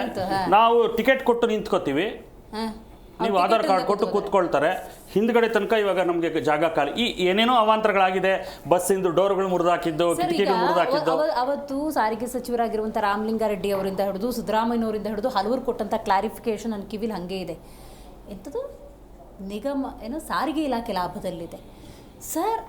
ನಿಗಮಕ್ಕೆ ಹಣ ಹೋಗಬೇಕು. ಇವತ್ತು ಫ್ರೀಯಾಗಿ ಓಡಾಡ್ಬೋದು, 1000 ಕೋಟಿನ ನಿಗಮಕ್ಕೆ ಹಾಕಬೇಕು. ನಿಗಮಕ್ಕೆ ಹಣ ಕೊಟ್ರೇನೆ ಅಲ್ಲಿರುವಂಥ ಸಿಬ್ಬಂದಿಗೆ ಸಂಬಳ ಹಾಕಕ್ಕಾಗೋದು ಅನ್ನೋದು ಎಂಥ ಸಾಮಾನ್ಯನಿಗೂ ಅರ್ಥ ಆಗಬೇಕಲ್ಲ. ಈಗ ನಾನು ಹೇಳಿದ್ನಲ್ಲ ಲಾಡ್ಜ್ ಓನರ್ ಕಥೆ, ಅಷ್ಟೇ. ಅದೇ ಅದು ಬಹಳ ಮುಖ್ಯವಾಗಿ ನೋಡಬೇಕಾಗಿರೋದೇನು ಅಂತ ಹೇಳಿದ್ರೆ, ಇದು ಮೂಲ ಪರಿಕಲ್ಪನೆ ಎಲ್ಲಿ ಅಂತ ಹೇಳಿದ್ರೆ ಆಡಮ್ ಸ್ಮಿತ್ನಿಂದ ಬರುತ್ತೆ ಎಕನಾಮಿಕ್ಸ್ ಅಲ್ಲಿ. ಮ್ಯಾಕ್ಸಿಮಮ್ ಬೋನಮ್ ಅಂತ ಹೇಳ್ತಾರೆ, ಮ್ಯಾಕ್ಸಿಮಮ್ ವೆಲ್ಫೇರ್ ಆಫ್ ಆಲ್ ಅಂತ. ಅಂತ್ಯೋದಯ ಅಂತ ನಮ್ಮಲ್ಲೂ ಇದೆ, ಕಟ್ಟಕಡೆಯ ವ್ಯಕ್ತಿಗೆ ಕಾಳಜಿ ಮಾಡು ಅಂತಂದೇಳಿ. ಬಟ್ ಭಾಳ ಮುಖ್ಯವಾಗಿ ಸರ್ಕಾರದ ನೇತೃತ್ವ ಹೊತ್ತಿರೋರು ಅಥವಾ ಸರ್ಕಾರ ಅನ್ನೋ ಒಂದು ವ್ಯವಸ್ಥೆ ಇಲ್ಲದವರ ಪರವಾಗಿ, ಅಶಕ್ತರ ಪರವಾಗಿ ನಿಲ್ಲಬೇಕಾಗಿರೋದು ಕರ್ತವ್ಯ ಮತ್ತೆ ಬದ್ಧತೆ ಕೂಡ. ಅಶಕ್ತರು ಅಂದಾಗ ಈಗ ನೀವಿಬ್ರು ಹೇಳಿದ ಒಂದು ಮಾತಲ್ಲಿ ಈಗ ಒಗ್ಕೊಂಡ್ಬಿಟ್ಟಿದ್ದಾರೆ ಜನ. 2,000 ರೂಪಾಯಿ ಬರುತ್ತೆ, ನಾನೇನು ಲೈಟ್ ಬಿಲ್ ಕಟ್ಟಂಗಿಲ್ಲ, ಏನೋ ದೇವಸ್ಥಾನಕ್ಕೆ ಹೋಗ್ಬೇಕಾ ಬಸ್ಸಲ್ಲಿ ಫ್ರೀಯಾಗಿ ಹೋಗ್ಬೋದು, ಅದೊಂಥರ ಮೈಂಡ್ ಸೆಟ್ ಆಗಿಬಿಟ್ಟಿದೆ ಸರ್. ಅದು ಹಂತ ಹಂತವಾಗಿ ಒಬ್ಬ ವ್ಯಕ್ತಿಯನ್ನು ದುಡಿಯೋದ್ರಿಂದ ಮುಕ್ತ ಮಾಡಿಬಿಡ್ತಾ ಈ 3 ವರ್ಷದಲ್ಲಿ? ಯುವಕರನ್ನಾಗಿ ಮಾಡಿದೆ ಸ್ವಲ್ಪ ಮಟ್ಟಿಗೆ, ಗ್ರಾಮೀಣ ಭಾಗದಲ್ಲಿ ಆಗಿದೆ, ಸ್ವಲ್ಪ ಮಟ್ಟಿಗೆ ಏನು ಪೂರ್ತಿಯಾಗಿದೆ. ಗ್ರಾಮೀಣ ಭಾಗದಲ್ಲಿ ಆಗಿದೆ. ಸರ್ಕಾರ ಏನ್ ಮಾಡ್ಬೇಕಾಗಿತ್ತು ಅಂದ್ರೆ ಅರ್ಹ ಅಭ್ಯರ್ಥಿಗಳು ಏನಿರ್ತಾರೆ, ವಯಸ್ಸಾಗಿರೋಂಥವ್ರು, ತೀರ್ಮಾನ ಅವ್ರ ಜೀವನ ಮಾಡಕ್ಕೆ ಆಗಲ್ಲ, ವಿಶೇಷ ಚೇತನರು, ಅಂಥವ್ರನ್ನೆಲ್ಲ ವಿಧವೆಯರು, ಗುರುತಿಸ್ಕೊಡ್ಬೇಕಾಗಿತ್ತು. ದುಡಿಯೋ ಶಕ್ತಿ ಇಲ್ದಿರ ಇರೋರು, ಆದಾಯದ ಮೂಲವೇ ಇಲ್ದಿರ ಇರೋರು ಕೊಡ್ಬೇಕು ಅವ್ರಿಗೆ. ಆಧಾರ್ ಕಾರ್ಡ್ ಇಟ್ಕೊಂಡು ಹತ್ತಾ ಇದ್ರು, ಅದಕ್ಕೇನು ಮತ್ತೆ ಸ್ಮಾರ್ಟ್ ಕಾರ್ಡ್ ಖರ್ಚಲ್ವಾ? ನೀವು ನನ್ನ ಮೂಲಭೂತ ಪ್ರಶ್ನೆ ಇರೋದಿಲ್ಲಿ, ನಿಮ್ಮ ಕಾಳಜಿಯೂ ನಿಜ ಅಂತಾನೆ ಫಾರ್ ಆರ್ಗ್ಯುಮೆಂಟ್ ಇಟ್ಕೊಳ್ಳೋಣ. ನನ್ನ ಮೂಲಭೂತ ಪ್ರಶ್ನೆ ಇರೋದಿಲ್ಲಿ, ಇದರ ಎಲ್ಲ ಫಲಾನುಭವಿಗಳು ಅರ್ಹರ? ಕರೆಕ್ಟ್ ಇಲ್ಲ ಸರ್. ಅದು ಅಪರಾಧ ಅಲ್ವಾ? ಹಾಗಿದ್ರೆ ಆ ಅಪರಾಧಕ್ಕೆ ಯಾರನ್ನ ಹೊಣೆ ಮಾಡ್ತೀರಾ? ಹಾಗಿದ್ರೆ ಯಾರಿಗೆ ಸಿಗಬೇಕಿತ್ತು ಅವರಲ್ಲದೆ ಯಾರಿಗೆ ಸಿಗಬಾರದು ನೈಜವಾಗಿ ಅವ್ರಿಗೂ ಸಿಗ್ತಾ ಇದೆ. RTE ಸೀಟ್ಗಳು ಅದೇ ಕತೆ ಆಗಿದ್ದು. ಈಗ ನನ್ನ ಮಕ್ಕಳನ್ನ ಅಡ್ಮಿಷನ್ ಮಾಡಿಸ್ಲಿಕ್ಕೆ ಅಂತ ಹೊರಟಾಗ ನನಗಿದ್ದಿದ್ದ ಪ್ರಭಾವಕ್ಕೆ ನಾನೇನು ಒಂದು ಇನ್ಕಮ್ ಸರ್ಟಿಫಿಕೇಟ್ ತಗೊಳ್ಳೋದು ದೊಡ್ಡ ಕಷ್ಟವೇ? ಉಚಿತವಾಗಿ ತಗೋಬೋದು, ಬಟ್ ನನಗಿರ್ಬೇಕಲ್ಲ ಬದ್ಧತೆ. ಅದು ಕರೆಕ್ಟ್ ಇಲ್ಲ, ಅದು ಇವತ್ತಿಲ್ಲ. ಯಾಕೆಂದ್ರೆ ಜನಸಾಮಾನ್ಯರಿಗೂ ಏನಾಗ್ಬಿಟ್ಟಿದೆ ಇವತ್ತಿನ ಈ ಹಗರಣಗಳು, ಇದ್ರ ಮಧ್ಯೆ ನನ್ನ ಹಣ ನನಗೆ ವಾಪಸ್ ಬರುವಂತಹದ್ದು ಎರಡೇ ಮಾರ್ಗ ನೇರವಾಗಿ. ಮೊದಲನೇದು ಚುನಾವಣಾ ಸಂದರ್ಭದಲ್ಲಿ, ಎರಡನೇದು ಈ ತರ ಸ್ಕೀಮ್ಗಳಲ್ಲಿ. ಇದು ಬಂದ್ಬಿಟ್ಟಿದೆ ಜನಮಾನಸದಲ್ಲಿ. ಉಳಿದಿರೋ ಸಮಯದಲ್ಲಿ ನನ್ನ ಹಣಕ್ಕೆ ಖಾತ್ರಿ ಇಲ್ಲ. 3 ವರ್ಷ ದುಡ್ದಿಲ್ಲ ಸರ್, ಇನ್ನು ದುಡಿಯಕ್ಕೆ ಹೋಗಿ ಅಂದ್ರೆ ಈಗ ಹೇಳಿ ಅವ್ರು ಗಿವ್ ಅಪ್ ಅಂತ ಹೇಳಿ. ಮೇಡಮ್, ಈಗ ಏನಾಗಿದೆ ಅಂದರೆ ಚುನಾವಣೆಯಲ್ಲಿ ಅಂತ ನಮ್ಮ ಸಾಹೇಬ್ರು ಹೇಳೋ ಸ್ನೇಹಿತರು, ಚುನಾವಣೆಯಲ್ಲಿ ಖರ್ಚು ಮಾಡೋದು ಒಂದು ವ್ಯಕ್ತಿ 1,000 ಇಲ್ಲ 2,000. 5 ವರ್ಷ ಲೂಟಿ ಹೊಡಿತಾರಲ್ಲ, 1 ಲಕ್ಷ ಒಬ್ಬ ಮನುಷ್ಯನ ಲೂಟಿ ಹೊಡಿತಾರೆ ಲೆಕ್ಕ ಹಾಕೊಂಡ್ರೆ. ಹೆಂಗೆ ಅಂತ ಹೇಳು, ಇವ್ರು 2,000 ನಮಗೆ ಕೊಟ್ಟಿರ್ತಾರೆ, ನಾನು ಓಟ್ ಹಾಕ್ತೀನಿ, ಕುಡಿದ್ಬಿಡ್ತೀನಿ, ಅವತ್ತು ಆಗೋಯ್ತು ನಂದು. ತಿರುಗಿನ 5 ವರ್ಷ ನಾನು ಏನೇ ಕೆಲ್ಸಕ್ಕೆ ಹೋದ್ರು ದುಡ್ಡು ಕೊಡ್ದಿದ್ದು ಯಾವ ಕಚೇರಿಯಲ್ಲಿ ಕೆಲಸ ಆಗ್ತದೆ ನೋಡಿ. ನಮ್ಮನ್ನ ಲಾಕ್ ಮಾಡ್ತಾ ಇರೋದು. ಹೌದು, ಮಾಡಲ್ಲ. ಪ್ರತಿಯೊಂದಕ್ಕೂ ಈಗ ನನಗೆ ಮೊದಲು ಹೇಳೋದಂದ್ರೆ, ಈ ಪೊಲೀಸ್ ಇಲಾಖೆಯವ್ರ ಮೇಲೆ ಒಂದು ಅಪವಾದ ಹೇಳ್ತಾ ಇದ್ರು. ಹೆಂಗೆ ಹೇಳಿದ್ರು, ಗಾಡಿ ಹಿಡ್ಕೊಂತಾರೆ, ಲೈಸೆನ್ಸ್ ತೆಗಿಂತಾರೆ, ಲೈಸೆನ್ಸ್ ಎಲ್ಲ ಕೊಟ್ಟರೆ ಎಮಿಷನ್ ತೆಗಿಂತಾರೆ, ಅದು ಕೊಟ್ಟಾದ್ರೆ ಹಿಂದೆಗಡೆ ಲೈಟ್ ಹೊಡೆದೋಗೋದೆ ಅಂತಾರೆ. ಹಂಗೆ ಏನಾದರೂ ಒಂದು ಕಿರಿಕಿ ಮಾಡೋಕ್ಕೆ ಈ ಅಧಿಕಾರಿಗಳು ಆರಾಮಾಗಿ ನಾವು ಚಾಪೆ ಕೆಳಗೆ ಅವ್ರು ರಂಗೋಲಿ ಪುಡಿ ಕೆಳಗೆ ನುಗ್ಗ ಅಂತ ಪರಿಸ್ಥಿತಿ ಇವತ್ತು ನಮ್ಗಾಗಿದೆ. ಇದರಲ್ಲಿರುವಂಥ ರಾಜಕೀಯ ಆಯಾಮ ಅವತ್ತು ಬಿಜೆಪಿ ಅವರು ಪ್ರಸ್ತಾಪ ಮಾಡಿದ್ರು, ಇವತ್ತು ಅದನ್ನೇ ಹೇಳಿದೆ. ಗ್ಯಾರಂಟಿಗೆ ಯಾರು ಜನ ಅರ್ಜಿ ಹಾಕಿದ್ರಾ? ಯಾಕೆ? See, that aspect is a different one. See, ಅವರು ಏನೋ ನೆಪಕ್ಕೆ ಹೇಳಿದ್ರು, ಅವ್ರಿಗಷ್ಟು ಸಿನ್ಸಿಯಾರಿಟಿ ಬದ್ಧತೆ ಇದ್ದಿದ್ರೆ ಬೇರೆ ಸ್ಟೇಟ್ನಲ್ಲಿ ಏನು ಅವ್ರು ಅನೌನ್ಸ್ ಮಾಡ್ಕೊಂಡು ಬಂದ್ರು, ಟಾಮ್ ಮಾಡ್ಕೊಂಡು ಬಂದ್ರು, ಅದನ್ನ ನೋಡಿದ್ರೆ ಇನ್ನೂ ಅಧ್ವಾನವಾಗಿ ಹೇಳಿದ್ದಾರೆ. So we cannot give a excuse on that. ಇದು ಪಕ್ಷಾತೀತವಾಗಿ without any segmentations we are talking. And with the broom that we are trying to push in Siddaramaiah's government, the same broom would be used for BJP governments or the BJP stand, because BJP has never opposed it. BJP ಅವರು ಇದನ್ನು ತೆಗೆದಾಕ್ಬಿಡ್ಬೇಕು, ನಾವು ತೆಗೆದಾಕ್ಬಿಡ್ತೀವಿ ಅಂತ ಎಲ್ಲ ಹೇಳಿದ್ದಾರೆ. ಅವ್ರು ಅದನ್ನೇ improve ಮಾಡಿ ನಾವು ಬಿಡ್ತೀವಿ, ಇನ್ನೊಂದು ಸ್ವಲ್ಪ ನೋಡ್ತಾ ಇರಿ, ನಿಮ್ಮಂಗೆ ಬಿಡ್ತೀವಿ ನಾವು ಅಂತ. ಅರ್ಥ ಆಯ್ತಲ್ವಾ? ಅಂದರೆ ಇದರಲ್ಲಿ ಪೈಪೋಟಿ ಅದನ್ನೇ ಹೇಗೆ ನಾವು ಬಿಡ್ತೀವಿ ನೋಡಿ ಅನ್ನೋದೇ ಇದೆ ಹೊರತು ಅದರಿಂದ ನಾವು ಹೊರತುಪಡಿಸಾಗಿ ಬರ್ತೀವಿ ಅನ್ನೋದು ಎಲ್ಲೂ ಇಲ್ಲ. ಸೊ ರಾಜಕೀಯವಾಗಿ ಇಚ್ಛಾಶಕ್ತಿ ಇದೆ, ಇದನ್ನು ಎದುರಾಕ್ಬೇಕು ಅನ್ನುವಂಥ ಯಾವುದೇ ಒಬ್ಬ ಲೀಡರ್ನು ನಾನು ಕಾಣ್ತಾ ಇಲ್ಲ. ಅದ್ರ ಬಗ್ಗೆ ಎರಡನೇ ಮಾತಿಲ್ಲ. ಅದ್ರ ಬಗ್ಗೆ ಹಾಗಾದ್ರೆ ಹೇಳಿ, ಈಗಿರುವಂತಹ ಆರ್ಥಿಕ ಹೊರೆ ನೋಡೋದಾದ್ರೆ ನೆಕ್ಸ್ಟ್ ಯಾವುದೇ ಗೌರ್ಮೆಂಟ್ ಬರಲಿ ಸರ್, ಅವ್ರು ಆರಂಭದಲ್ಲೇ ಸುಡೋದು ಹೌದಲ್ವಾ? ಅದು ಒಂದು ಅದ್ರ ಜೊತೆಗೆ ಇವಾಗ ನಾವೇನು ಹೊರದೇಶದ ಜೊತೆಗೆ ಒಪ್ಪಂದಗಳನ್ನು ಮಾಡ್ಕೊಳ್ತಾ ಇದ್ದೀವಿ, ಅದು ನಮ್ಮ SME ಸೆಕ್ಟರ್ಸ್ ಆಗ್ಬೋದು, ಅಂದ್ರೆ ಸ್ಮಾಲ್ ಅಂಡ್ ಮೀಡಿಯಂ ಎಂಟರ್ಪ್ರಿನರ್ಸ್ ಆಗ್ಬೋದು, ಯಾವುದೇ ರೀತಿಯ ಎಂಟರ್ಪ್ರಿನರ್ಶಿಪ್ ಆಗಿರ್ಬೋದು, agro based, fisheries, handicrafts and ರೈತರು definitely going to get affected in a very big way. And ಈಗ ನಾವು ಒಳ್ಳೇದು ಮಾಡಿದ್ರು ಒಂದು ಸ್ವಲ್ಪ ಸ್ಲೋ ಆಗ್ತಾ ಇತ್ತು, ಕೆಟ್ಟದಾದ್ರೂ ಕೂಡ ಕ್ರಮೇಣವಾಗಿ ಆಗ್ತಾ ಇತ್ತು. ಈಗ 3 ವರ್ಷ ನಾವು ಹಾಗೂ ತಡ್ಕೊಂಡು ಬಂದ್ವಲ್ವಾ, ಆದರೆ ಇದು 10x ಟೈಮ್ ಸ್ಪೀಡ್ ಆಗೋಗ್ಬಿಡುತ್ತೆ. ವೆನ್ ಬೇರೆ ಕಡೆಯಿಂದ ಮಾಲ್ಗಳ ಇಲ್ಲಿ ಇಳಿಸೋದು, ಅಂದ್ರೆ what ever the producers directly ready producers and the Ra materials, agro based Ra materials ಇಲ್ಲಿ ಬಂದಾಗ, ಆಮದು ಮಾಡ್ಕೊಂಡು ಬಂದಾಗ, ಇವತ್ತೇನು ರೈತರಿಗೆ 3 ವರ್ಷದಲ್ಲಿ 5 ವರ್ಷದಲ್ಲಿ ಎಫೆಕ್ಟ್ ಆಗುವಂಥದ್ದಿತ್ತು, ಅದು ಕೆಲವೇ ತಿಂಗಳುಗಳಲ್ಲಿ ನಾವು ಕಾಣ್ಬೋದು ಅನ್ನೋ ಪರಿಸ್ಥಿತಿ ಇದೆ. ಹಾಗಾಗಿ ಇವತ್ತು ಅವ್ರನ್ನ ಸದೃಢಗೊಳಿಸೋದು ಕೂಡ ಅಷ್ಟೇ ಮುಖ್ಯವಾಗಿದೆ. ಅಂದರೆ ಅವ್ರು ಈ ರೀತಿ ಇನ್ಸೆಂಟಿವ್ನು ಕೊಡಬೇಕಾಗ್ಬೋದು, ಅಟ್ ದ ಸೇಮ್ ಟೈಮ್ ಇನ್ಫ್ರಾಸ್ಟ್ರಕ್ಚರಲ್ಲಿ ಅವ್ರನ್ನ ಎನ್ಕರೇಜ್ ಮಾಡಬೇಕಾಗತ್ತೆ, ಕೋಲ್ಡ್ ಸ್ಟೋರೇಜಸ್ ಕ್ರಿಯೇಟ್ ಮಾಡಬೇಕಾಗತ್ತೆ. ನಾನು ಹೇಳ್ತಿರೋದು, ಇಷ್ಟೇ ದುಡ್ಡನ್ನು ನೀವು ಒಂದು ವ್ಯವಸ್ಥಿತ ರೂಪದಲ್ಲಿ ಕೊಡಿ, ಅವರು ಪ್ರೊಡ್ಯೂಸರ್ಸನ್ನು ಪ್ರಿಸರ್ವ್ ಮಾಡೋಕ್ಕೆ ಆಗುವಂಥ ಅವಕಾಶದಲ್ಲಿ ಕೊಡಿ. ಅದನ್ನ ವ್ಯಾಲ್ಯೂಡೆಡ್ ಪ್ರಾಡಕ್ಟ್ಸ್ ಅಲ್ಲಿ ಮಾಡಕ್ಕಂತ ಕೊಡಿ. ಕೋಆಪರೇಟಿವ್ ಎಸ್ಪೆಷಲಿ ಅಮಿತ್ ಶಾ ಅವರು ಕೋಆಪರೇಟಿವ್ ಸೆಕ್ಟರ್ಗೆ ಬಂದಾದ್ಮೇಲೆ I had expected a radical change which he had promised also. But ground level ಅಲ್ಲಿ ನಾವು ಎಲ್ಲೂ ಕಾಣಲಿಲ್ಲ. ಪ್ಲಸ್ ಒಂದಿಷ್ಟು ರಾಜ್ಯದಲ್ಲೇ ತಾರತಮ್ಯನೂ ಆಗಿದೆ ಅನ್ನೋದ್ರ ಬಗ್ಗೆ ನನಗೆ ಸಂಶಯನೂ ಇಲ್ಲ. ಅರ್ಥ ಆಯ್ತಲ್ವಾ? ಯಾಕಂದ್ರೆ if the clusters had built up, C how Philippines, China, where higher percentage of population was there. Bangladesh also for that matter improved in a very big way at some juncture. ಏನಂತಂದ್ರೆ cluster ರೂಪದಲ್ಲಿ ಅವ್ರನ್ನ ತಗೊಂಡ್ಬಿಟ್ಟು ಅವ್ರಿಗೆ basic infrastructure, qualitative certifications ಯಾವ ರೀತಿಯಿಂದ ಮಾಡಿದ್ರೆ ರಫ್ತು ಮಾಡೋಕ್ಕೆ ಹಗುರವಾಗುವಂಥದ್ದು, ಅದಕ್ಕೆ ಶೆಲ್ಫ್ ಲೈಫ್ ಇಂಪ್ರೂವ್ ಮಾಡುವಂಥದ್ದು, ವ್ಯಾಲ್ಯೂ ಅಡಿಷನ್ ಅಂದರೆ ಇವತ್ತೇನು ಗೋಧಿನೇ ಕೊಡೋದ್ರ ಬದಲಾಗಿ ಗೋಧಿ ಪ್ರಾಡಕ್ಟ್ ಕೊಡುವಂಥದ್ದು, ಈ ರೀತಿಯ ವ್ಯವಸ್ಥೆಯನ್ನು ನಾವು ಇಂಪ್ರೂವ್ ಮಾಡಬೇಕಿತ್ತು. ಒಂದು ಒಳ್ಳೆ ಉದಾಹರಣೆ ಅಂತಂದರೆ we are very power deficit, electricity ಭಾಳ ಡೆಫಿಸಿಟ್ ಇತ್ತು. ಯಡಿಯೂರಪ್ಪ ಬಿಟ್ಬಿಟ್ಟು DK ಶಿ ಅವರೇ ಮಿನಿಸ್ಟರ್ ಆದಾಗ he suffered a lot, he failed ಬಿಟ್ literally. But at the same time Congress as well as BJP took major steps in reducing it. Today ಇವತ್ತು power cuts ಇಲ್ಲ ನೋಡಿ. ಅರ್ಥ ಆಗ್ತದೆ. ಸಿ ನಾವು ಸರ್ಕಾರದಲ್ಲಿ ಒಂದಿಷ್ಟು ಪ್ರೊಯಾಕ್ಟಿವ್ ಕೆಲಸ ಆಗಿರೋದನ್ನ ನಾನು ಹೇಳ್ತೀನಿ ಯಾವಾಗಲೂ. 4 ಬೈದ್ರೆ ಅಟ್ಲೀಸ್ಟ್ ಒಂದಾದ್ರೂ ಅಪ್ರಿಷಿಯೇಟ್ ಮಾಡೋಣ ಅಂತ ಆಯ್ತಾ. ಪಕ್ಷಾತೀತವಾಗಿ ಬರೀ ಕಾಂಗ್ರೆಸ್ ಅವ್ರು ಮಾಡಿದ್ದಾರೆ ಅಂತ ನಾನು ಹೇಳ್ತಾ ಇಲ್ಲ. BJP ಅವ್ರದ್ದು ಕೈ ಇದೆ, ಕಾಂಗ್ರೆಸ್ ಅವ್ರದ್ದು ಕೈ ಇದೆ. ಅರ್ಥ ಆಯ್ತಲ್ವಾ? ಅಂದ್ರೆ ಈ ರೀತಿಯ ಸಮಗ್ರವಾಗಿ, ಯಾಕಂದ್ರೆ ಇದು ಅರ್ಬನ್ ಎಲಿಟ್ಸ್ ಅಂಡ್ ಇಂಡಸ್ಟ್ರೀಸ್ಗೆ ಡೈರೆಕ್ಟ್ ಎಫೆಕ್ಟ್ ಆಗ್ತಾ ಇತ್ತು. ಇಮಿಡಿಯೇಟ್ ಆಕ್ಷನ್ ತಗೊಂಡ್ರು. Within 3 years we saw turn around. Today we are power surplus. ಅರ್ಥ ಆಯ್ತಲ್ವಾ? ಈ ರೀತಿಯ ಒಂದು ಏನು ಮುಂಜಾಗ್ರತೆ ಪವರ್ ಸರ್ಪ್ಲಸ್ ಅನ್ನೆಸೆಸರಿ ಪೋಲ್ ಆಗ್ತಿದೆ ಅನ್ನೋ ಮೀನಿಂಗ್ ಬಂತಲ್ಲ ಸರ್. ಬೇರೆ ಆಯಾಮಗಳಕ್ಕೆ ನಾನು ಅಲ್ಗಳಿತಾ ಇಲ್ಲ. ಬಟ್ ಡೆಫಿನೆಟ್ಲಿ ನಾವು ಮೊದಲು ಪವರ್ ಕಟ್ಸ್ ಎಷ್ಟಾಗ್ತಾ ಇತ್ತು, ಎಷ್ಟು ನಾವು ಅದಕ್ಕೆ ಪೆಟ್ರೋಲಿಯಂ ಇದ್ವಿ, IT ಸೆಕ್ಟರ್ ಅವ್ರು ಬರಕ್ಕೆ ಹಿಂದುಳಿತಾ ಇತ್ತು, ಪೊಲ್ಯೂಷನ್ ಜಾಸ್ತಿ ಆಗ್ತಾ ಇತ್ತು. ಇವತ್ತಿಗೆ ನಾವು ಪಾವಗಡ, ಈಗ ನೀವು ಹೇಳಿದ್ರಿ ಸರ್, ಅಲ್ಲಿ ಅಂತ ಒಂದು ಫಲವತ್ತವಾದ ಜಮೀನು ಇರಲಿಲ್ಲ. ಅಲ್ಲಿ ಇವತ್ತು one of the best solar system ಬಂದಿದೆ. ಇನ್ನೂ ಬರುವಂತ ವ್ಯವಸ್ಥೆ ಮಾಡ್ತಾ ಇದ್ದಾರೆ. ಅಂದ್ರೆ when we are deficit we turn around the tables. In the same way ರೈತರ ವಿಚಾರ ನೀವು ಯಾಕೆ ಇಟ್ಕೊಳ್ಳಲ್ಲ? ಫಿಶರೀಸ್ ಅವ್ರದ್ದು ವಿಚಾರ ಯಾಕೆ ಇಟ್ಕೊಳ್ಳಲ್ಲ? ಫಿಶರೀಸ್ಗೆ ದೊಡ್ಡ ದೊಡ್ಡ ಬೋಟ್ಸ್ ಅನ್ನು ಅವೈಲೇಬಲ್ ಮಾಡಿಕೊಟ್ಟು ಸಾಮೂಹಿಕವಾಗಿ ಅದರ ಓನರ್ಶಿಪ್ ಕೊಡಿ. ಅರ್ಥ ಆಯ್ತಲ್ಲ? ಕೋಆಪರೇಟಿವ್ ಸೆಕ್ಟರ್ನ ಬೆಳೆಸಿ. ಈಗ ಹೆಂಗೆ KMF ಇದೆ ಅದೇ ರೀತಿ ತರಕಾರಿ ಮಾಡಿ. ಯಾರು ಬೇಡ ಅಂತಾರೆ? 85% to 90% of the end cost of the milk goes to the farmer. Even today ನಮ್ಮ ಮೇಲೆ ನಮ್ಮ ಹೆಮ್ಮೆ ಅದು KMF. ಅದೇ ರೀತಿಯಿಂದ KMF ಮಿಲ್ಕ್ ಇದೆಯಲ್ಲ 4 hours ಶೆಲ್ಫ್ ಲೈಫ್. ಅರ್ಥ ಆಯ್ತಾ? 4 to 6 hours ಆರ್ 8 hours ಅಂತ ಹೇಳ್ಬೋದು. ತರಕಾರಿ 3 ದಿವಸ 4 ದಿವಸ 5 ದಿವಸ ಉಳಿಯುವಂತ ಪ್ರಾಡಕ್ಟ್. ಅದಕ್ಕೆ ಒಂದು KMF ಕಟ್ಟಕ್ಕಾಗಲ್ವಾ? ಇಲ್ಲ KMF ಅಲ್ಲಿನೇ ಅವ್ರಿಗೆ ತರಕಾರಿದು ಜವಾಬ್ದಾರಿ ಕೊಡಿ. What is wrong with it? ಇದನ್ನ ಸಜೆಷನ್ ಕೊಟ್ಟು 8 ವರ್ಷ ಆಯ್ತು.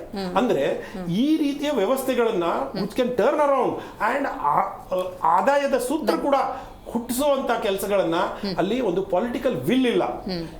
ಈ ಪಕ್ಷ ಅಲ್ಲ ಆ ಪಕ್ಷ ಅಲ್ಲ, ಇವ್ರು ಯಾರಿಗೂ ಇಲ್ಲ ಅನ್ನುವಂತ ಪರಿಸ್ಥಿತಿ ಇವತ್ತು ಬಂದಿದೆಯಲ್ಲ, ಈ ದುಸ್ಥಿತಿಗೆ ನಾವೆಲ್ಲರೂ ಬೇಜಾರು ಮಾಡ್ಕೋಬೇಕು. ರೈಟ್ ಜಯಸಿಂಹ ಸರ್, ಈಗ ಬದಲಾಗಬೇಕು ಅಂತ ನಾವೆಲ್ಲ ಮಾತಾಡ್ತಿದ್ದೀವಿ. ಬದಲಾವಣೆ ಸರ್ಕಾರದ ಮಟ್ಟಿಗೂ ಹೌದು, ಜನಸಾಮಾನ್ಯರ ಮಟ್ಟಿಗೆ ಹೆಂಗಿರಬೇಕು ಅಂತ. ಈಗ ಅವತ್ತೊಂದಷ್ಟು ಜನ ಶಕ್ತಿ ಯೋಜನೆಯಲ್ಲಿ ಒಂದು 4 ಜನ ಹೆಣ್ಮಕ್ಳು ಬಸ್ ಹತ್ತಿದ್ರು. ನಾನು ಸಬಲಳಿದ್ದೀನಿ, ನಾನು ಪೇ ಮಾಡ್ತೀನಿ, ಟಿಕೆಟ್ ತಗೊಂಡು ಹೋಗ್ತೀನಿ ಅಂತ ಹತ್ತಿದ್ದಾರೆ. ಅವತ್ತು ಬಸ್ ಹತ್ತಿದ್ರು. ಅದು ನಾವು ಕೂಡ ಸುದ್ದಿ ಮಾಡಿದ್ವಿ. ಆಗ ಆ ಹೆಣ್ಮಕ್ಳನ್ನ ನೋಡಿ ನಕ್ಕಿದ್ರು ಒಂದಷ್ಟು ಜನ. ಉಚಿತವಾಗಿ ಕೊಡ್ತಾ ಇದ್ದೆ, ನೀನು ಟಿಕೆಟ್ ತೊಗೊಂಡು ಹೋಗ್ತಾ ಇದೆಯಾ ಅಂತ ಒಂದು ಕಾಂಟೆಕ್ಸ್ಟ್. ಇನ್ನೊಂದು ರೀಸೆಂಟಾಗೆ ಯಾರ್ದೋ ಶಾರದಮ್ಮನೋ ಗಂಗಮ್ಮನೋ ಯಾವುದೋ ಹೆಸರಿನ ಆಧಾರ್ ಕಾರ್ಡನ್ನು ಒಬ್ಬ ಮುಸ್ಲಿಂ ಮಹಿಳೆ ಅದನ್ನು ಆಧಾರ್ ಕಾರ್ಡು ಅಂತ ತೋರಿಸ್ತಾರೆ. ಅವತ್ತು ಆ ಕಂಡಕ್ಟ್ರು ಕ್ರಾಸ್ ಚೆಕ್ ಮಾಡಿಲ್ಲ ಅಂದಿದ್ದಿದ್ರೆ ವ್ಯತ್ಯಾಸ ಆಗ್ತಿತ್ತು. ಅವತ್ತು ಕಂಡಿಡ್ದಕ್ಕಾಯಿತು, ಇಲ್ಲಾಂದ್ರೆ ಅವ್ರ ಕೆಲಸನೇ ಹೋಗ್ತಿತ್ತು ಕಂಡಕ್ಟರ್ದು. ಆ ಥರದ ಸಿಚುವೇಶನು. ಇದ್ರ ಬಗ್ಗೆ ಅಂದರೆ ಪರಿವರ್ತನೆ ಅನ್ನೋದು ಇನ್ನೊಬ್ಬರೊಂದು ದೂರಕ್ಕಿಂತ ಒಬ್ಬ ಮನುಷ್ಯನಲ್ಲಿ ಆಗಬೇಕು, ಒಬ್ಬ ನಾಗರಿಕನಲ್ಲಿ ಆಗಬೇಕು, ಮತ ಹಾಕೋ ಒಬ್ಬ ಮತದಾರನಿಂದ ಆಗಬೇಕು. ಇದ್ರ ಬಗ್ಗೆ ಹೇಳಿ. ಇದು ದೇಶಕ್ಕೆ ಸ್ವಾತಂತ್ರ್ಯ ಬಂದು 75 ವರ್ಷ ತುಂಬ್ತಾ ಬಂತು. ಅಂದರೆ ದೇಶ ಆ ಮಟ್ಟಿಗೆ ಅಭಿವೃದ್ಧಿ ಹೊಂದಂಥ ಲಕ್ಷಣಗಳು ಯಾವುದೂ ಇಲ್ಲ. ಮತ್ತು ಗ್ಯಾರಂಟಿ ಯೋಜನೆಗಳು ಮುಂದಿನ ಸರ್ಕಾರಗಳು ನಡೆಸೋದಕ್ಕೆ ಭಾಳ ಕಷ್ಟದಾಯಕವಾದಂಥ ವಿಚಾರ ಆಗುತ್ತೆ. ಇದು ನೆಹರು ಅವರು ಪಂಚವಾರ್ಷಿಕ ಯೋಜನೆ ಮಾಡಿದ ಥರ ಈ ಯೋಜನೆಗಳಲ್ಲ ಇದು. ಮತ್ತು ರಾಜಕಾರಣದ ಉದ್ದೇಶಕ್ಕೋಸ್ಕರ ಯೋಜನೆ ಮಾಡಿದ್ದು. ಜನರು ಲಂಚವನ್ನು ಆಮಿಷವನ್ನು ಒಡ್ಡಿದ್ರೆ ಮಾತ್ರ ಓಟ್ ಹಾಕ್ತಾರೆ ಅನ್ನೋದು ರಾಜಕಾರಣಿಗಳು ಚೆನ್ನಾಗಿ ಸುಲಭವಾಗಿ ಉಪಯೋಗ ಬಂತು. ಮತ್ತು 4 ಲಕ್ಷ ಕೋಟಿ ಬಡ್ಜೆಟ್ಟು, 7 ಕೋಟಿ ಜನಸಂಖ್ಯೆ ಇದೆ ಈ ದೇಶದಲ್ಲಿ. 140 ಕೋಟಿ ಜನ ಇದ್ದಾರೆ. 4 ಲಕ್ಷ ಕೋಟಿ ಜನ ಆದಾಯ ಇರುವಂಥ ಒಂದು ಸರ್ಕಾರದಲ್ಲಿ 7 ಕೋಟಿ ಜನ ಉದ್ಧಾರ ಮಾಡುವಂಥ ಯಾವುದೇ ಯೋಜನೆಗಳು ಇದ್ರಲ್ಲಿ ಕಾಣ್ತಾ ಇಲ್ಲ ಅಂತ ಹೇಳ್ಬೋದು. ರೈಟ್. ಈಗ ಸರ್ ಒಂದು ಮಂದಿಲಿ ಹೇಳ್ಬಿಡ್ತೀನಿ, ಅವ್ರು ಕಂಟಿನ್ಯೂ ಮಾಡಿ. ನಾನು ತುಂಬ ಚುಟುಕಾಗಿ ಹೇಳ್ತೀನಿ ಸರ್. ನೋಡಿ, ಈಗ ಒಂದು ಸ್ಪೆಕ್ಯುಲೇಷನ್ ಮೇಲೆ ನಾವು ಚರ್ಚೆ ಮಾಡ್ತಿದ್ವಿ, ಇದನ್ನು ನಾವು ತಿಳ್ಕೋಬೇಕು. ಇದು ನಿರ್ಧಾರ ಅಲ್ಲ. ಈಗ he is trying to encourage, which is still a good sign.